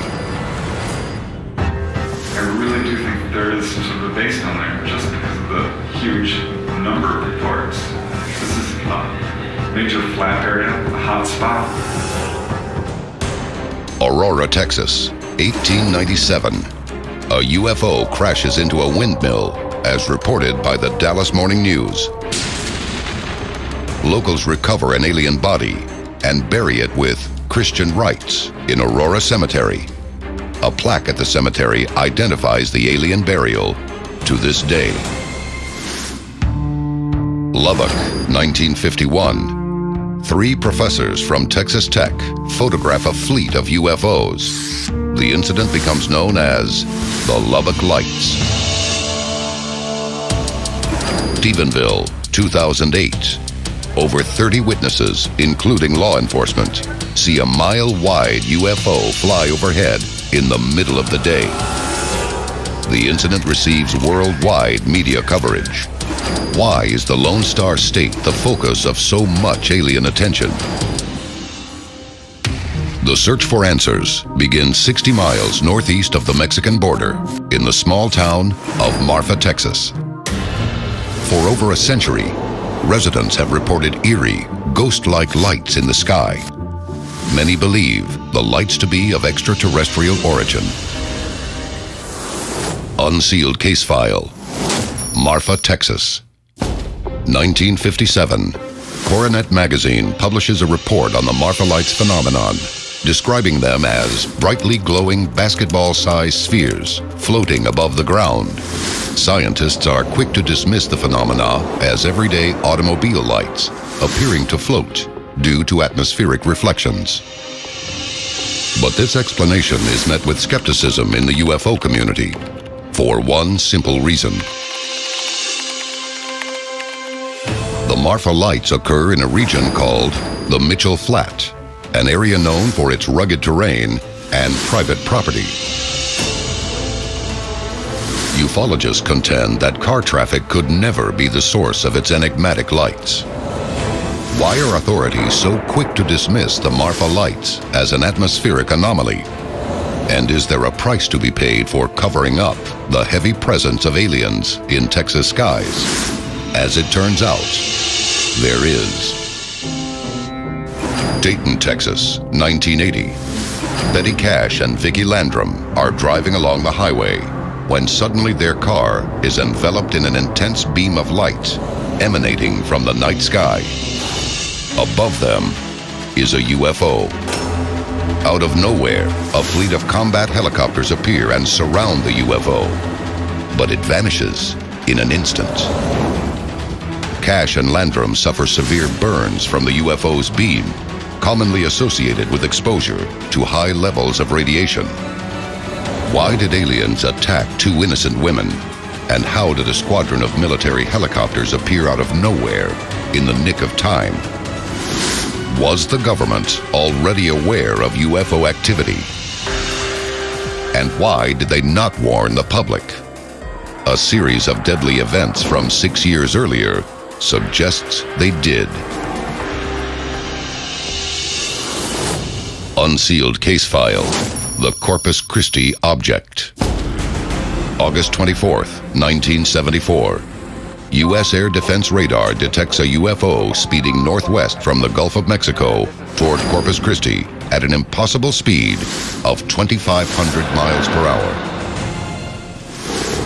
At the same time, a small passenger plane takes off from El Paso, bound for Mexico City. For unknown reasons, the UFO suddenly changes course and collides with the plane over Coyame, Mexico. U.S. military locate the wreckage of the plane, but the UFO is nowhere to be found. Nearby, the responders also discover a Mexican Army Jeep with the lifeless bodies of 4 Mexican soldiers inside. There are no signs of trauma. They do not appear to have fired their weapons. Official cause of death? Asphyxiation. The proximity of the Dayton and Corpus Christi locations is alarming. Just outside Corpus Christi is the Naval Air Station, Trow Field. Dayton is part of metropolitan Houston, which is also home to mission control for NASA's space shuttle flights. Could the military and space exploration facilities be attracting UFOs? At the time of the Dayton incident in 1980, NASA was preparing to launch the first space shuttle. Some experts believe extraterrestrials are trying to send a message that would bring an abrupt halt to any further space exploration. Maurice Chatelain, who was director of NASA communications, became famous in UFO circles because he was the first NASA insider to talk publicly about UFOs and say NASA knew about the presence of UFOs. It was NASA's most closely held secret, and Maurice Chatelain proved right of it. Coming up, we reveal another UFO hotspot where 12,000 sightings have been recorded over the past 60 years, including violent alien attacks. on Unsealed Alien Files, exposing the biggest secret on planet Earth. Welcome back to Unsealed Alien Files. America is riddled with UFO hotspots, but it isn't the only nation experiencing this phenomenon. In 2008, the British government declassified decades of eyewitness accounts of UFOs. The sheer volume of information was overwhelming. From the 1950s to the termination of the British government's UFO project, around 12,000 UFO sightings were investigated. Nick Pope is a former official with the British government's UFO desk, a department dedicated to the investigation of UFO sightings. These incidents date from World War II to modern day. Many of these UFO encounters are unpredictable and dangerously close calls. The Civil Aviation Authority and the Ministry of Defense have on their case files several instances where there were near collisions between UFOs and commercial aircraft. In one instance, the pilot had time only to shout, "Look out, look out," before the UFO rapidly passed. Fortunately, there wasn't a collision and the UFO narrowly missed the aircraft. There were perhaps half a dozen or a dozen cases of near collision between UFOs and commercial aircraft. These incidents bear an uncanny resemblance to the Corpus Christi collision. But Britain's hotspot similarities with Texas go far beyond near misses in the air. Here, too, aliens target military bases, posing a serious threat to national security. One event in particular has achieved legendary status among British UFO investigators: the Rendlesham Forest incident. Over a series of nights in December 1980, United States Air Force personnel based at Bentwaters and Woodbridge in the United Kingdom saw UFOs. On the first night of activity, numerous witnesses, including John Burroughs and Jim Penniston, saw strange lights in the forest which were unlike anything they'd seen before. The two airmen set out to investigate. They discover the flashing lights are emanating from a large, triangular-shaped UFO resting on the forest floor. Jim Penniston approached the UFO and at one point actually touched the side of the craft. He's described how this touching of the craft led to some effect where he was jolted and received what he can only really describe as some sort of telepathic download. Later, he felt a compulsion to write in his police notebook pages and pages of ones and zeros. These ones and zeros have been theorized to be binary code, and many people speculate that this is a message of some sort. There's huge controversy about the binary code and the Rendlesham message, and indeed there's a lot of discussion and debate about whether this is a message, and if it is, what this message says, what it all means. Decoding the message may reveal why aliens are targeting hotspots like Britain and Texas. It may be that further revelations are yet to come. Not everything that I've seen has yet seen the light of day. There may be some revelations that will be made in the future. There may be some things that will never be released. Coming up, we investigate the next frontier of alien hotspots and learn if it might in fact be the last. This is Unsealed Alien Files, exposing the biggest secret on planet Earth. Welcome back to Unsealed Alien Files. The time to act is now. There are 3 simple steps you can take to unseal the truth.